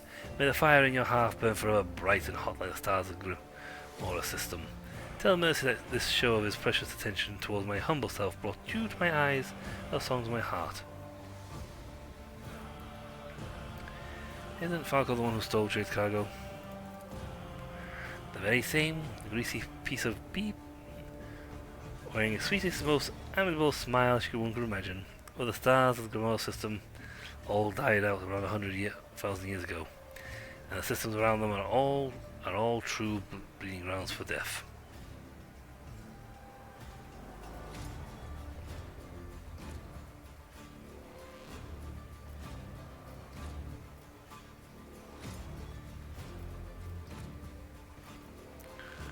I'll say nothing for now. Sacrificing your time you could have spent on businesses to come here for me is a precious gift, Falco. I will not test your generosity any further. Away from the table, and you see a snarl of furrowed hatred twisted his already repulsive features.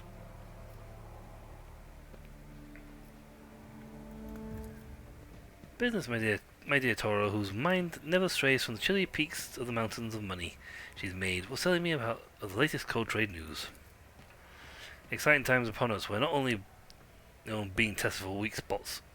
Vladimir's got set on putting the ultra resistors out of business, and it looks like he's got Mercy's blessing to do it. The big beasts are picking off the small ones. I think things are only going to get more interesting from here on out. That means it's time for us to step up and become major players, eh? Oh, I know a couple of Jengars from the Ultra Requesters. They're dry like as you like. We could tell them to cool their heels with us, and they'll be more willing to than the other altars. We could take on Falco and even blow Vladimir out the airlock, too. Call my sweet before you go chewing for the scene with Jengars. You need to clear the altar and hide the pulses. If Vladimir's playing all the lines, he won't touch me. But I don't want to shift the risk onto you. There's chatter about the commission. The conversation quickly turns into an impenetrable mishmash of terms from the secret argot of coal traders. And what better way to celebrate than with a game? With the stakes, naturally. Today is my... and that's what I want. The Jade draws a stack of carved plate steals tiles from her pocket. They're decorated with symbols and fine maglines. Holding the tiles in one hand and raising a glass with the other. What do you think, Shireen? Does the road trader have anything willing to reach her? You recognize the tiles in Jay's hands. It's a set of Tantulo, a game popular among gamblers. Each player is dealt several tiles which can be arranged into a pattern of specific value by carefully matching up the maglines. Whoever has the highest value wins. Avoid when love playing Tantulo, which is usually won by luck or skill.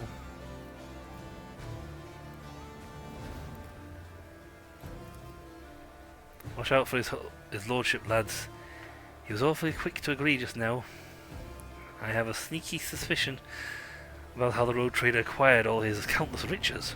But I'll warn you now, playing for money is considered wrong on Ifrit, because gaming is tempting fate. So instead, we'll play for wishes. In front of you and the other players. My logic is fantastic. You have been dealt a poor hand. You cannot make a high value arrangement from the tiles. Show my hand, the Exalted One loves me today.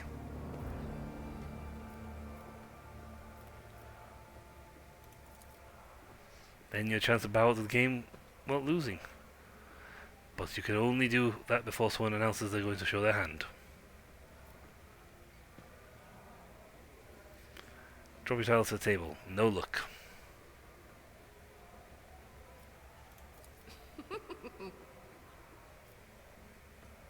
Your hand is significantly better than anything yours or anyone else's. Everyone drink my good fortune has already been granted me a gift fit for a queen. I'm thinking about you, Shireen. My favourite continued to smile at me. They will eagerly raise their glasses, and you join in before you're aware that you have done so. A new stack of tiles already waiting for you on the table. You realise the moments have skipped past without you knowing. It seems Amsec is somewhat stronger than you thought. I got 96 in that one, so my logic is still pretty good. Now this one is definitely a good hand. One of the best you can get. When you look up, you see everyone else, apart from Jay, is already tossing the tiles on the table of disappointment. I'm going to show you my hand. Show your hand. Sight of your hand sets everyone on the table into a flurry of excitement, but then the clatter turns to a raw triumph. Jay's hand is the most valuable in the game.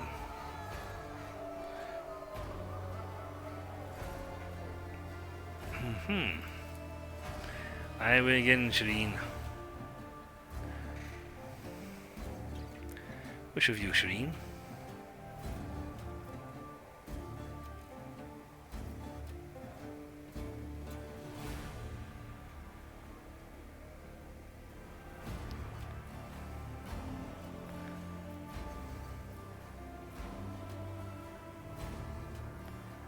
Request a kiss when the opportunity presents itself.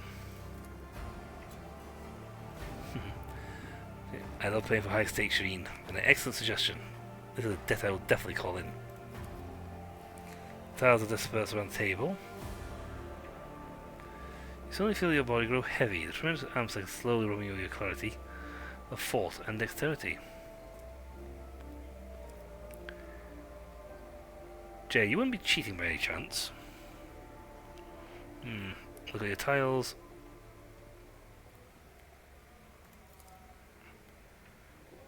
Not especially good or bad. It's kind of hand played only by someone desperate who has nothing left to bet.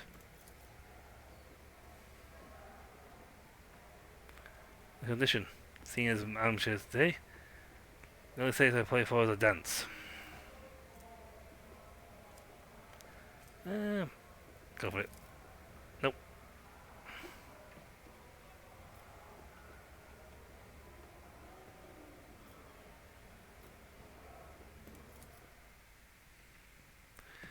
Yep.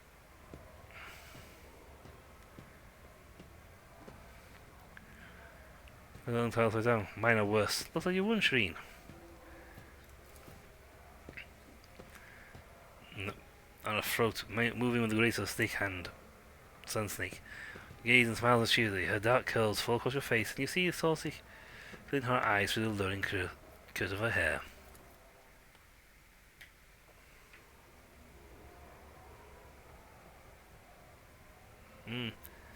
Dance to the captive girl. When the governor of Efreet, lost me in that one.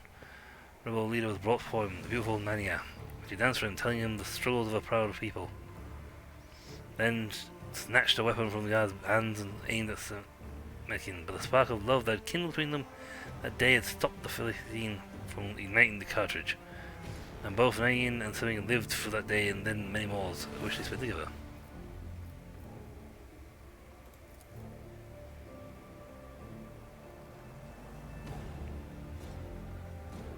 Treasure and to the proving goffaws of her associates. Like Ansik, you can always trust Ansik. It always lies.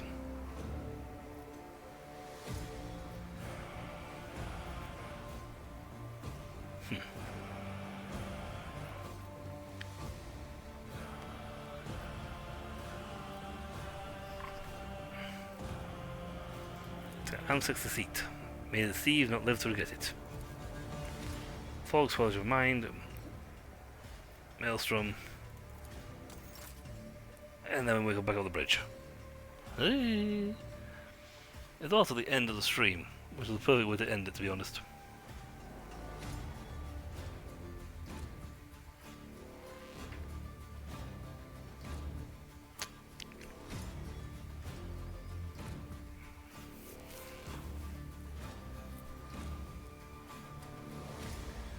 And it is actually the perfect timing to end the stream, looking at the clock.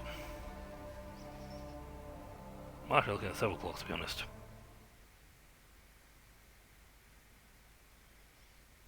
I have clocks galore! Blech.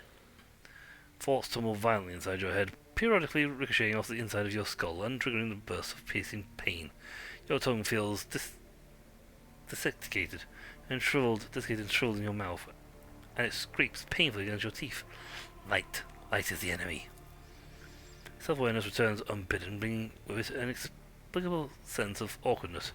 Your beleaguered body violently protests against the very idea of getting out of your soft bed.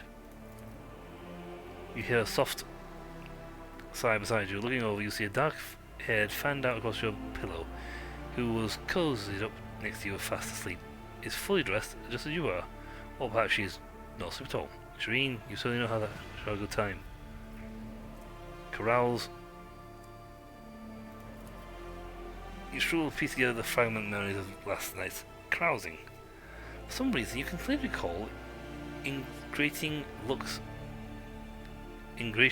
of the wardens, and they try to persuade you to stop.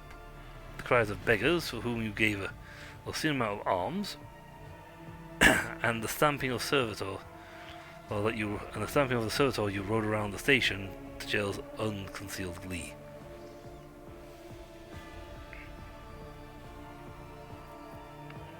How did that night end? I don't remember all of it. I think we shot some people over the heads. Someone didn't offer us quite an amount of respect. Then you said that flying a shuttle was easy and that you would bet your warrant that you could get us off the ship. We also stripped a man and burned his clothes because the sight of them offended the other one. When a rogue trader parties, we try. You can smell it too, and you feel slight burn marks on your fingers. You notice one more thing. Your lips feel rough and dry, like they've been snipped over and over by another's teeth. That'll be end up in my chambers. I helped you get back to your quarters, and then I couldn't find the door to get out again, and you graciously gave up. 35% of your bed for me? Yes, I think that's the number our hiring ended on.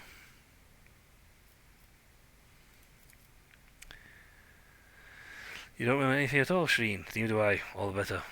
That's sweet. What sweet and filling scenarios we can imagine to fill the gaps. I'm sorry to say you're right, Shireen. No matter how soft the bed or how pleasant the company, there's a line we must not cross.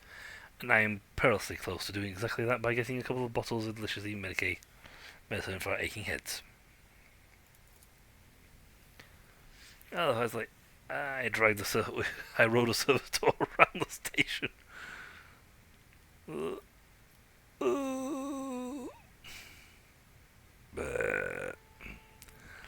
I was slightly drunk. The words of certain characters, a all good fun, I was very, very drunk.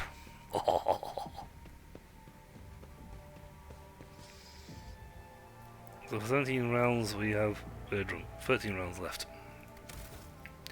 But again, this is the end of the stream. We have to go back home now to deal with the impending Drukhari raids. I'm not gonna lie, they are actually getting close to the end of this chapter, which actually marks the end of the Rogue Trader's run.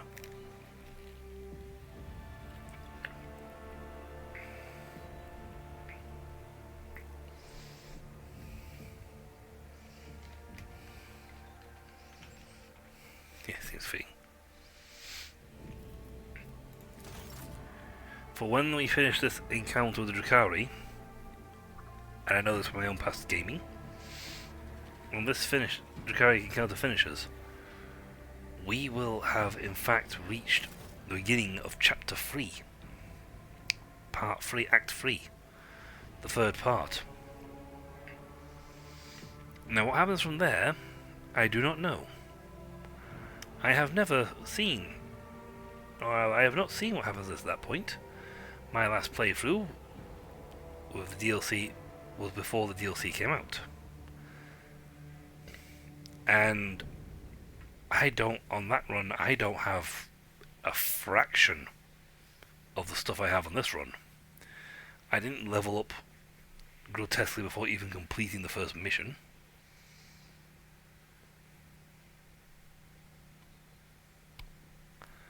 And I haven't acquired half the things I've acquired with Cabalite isn't even a thing. But that is for next time. So when we come back, it looks like we'll be playing with the Drakari. And with companion quests, I am running out of guys with companion quests to do. Or rather, they have to wait until they actually trigger. But until then, folks, I'll catch you all later. See ya.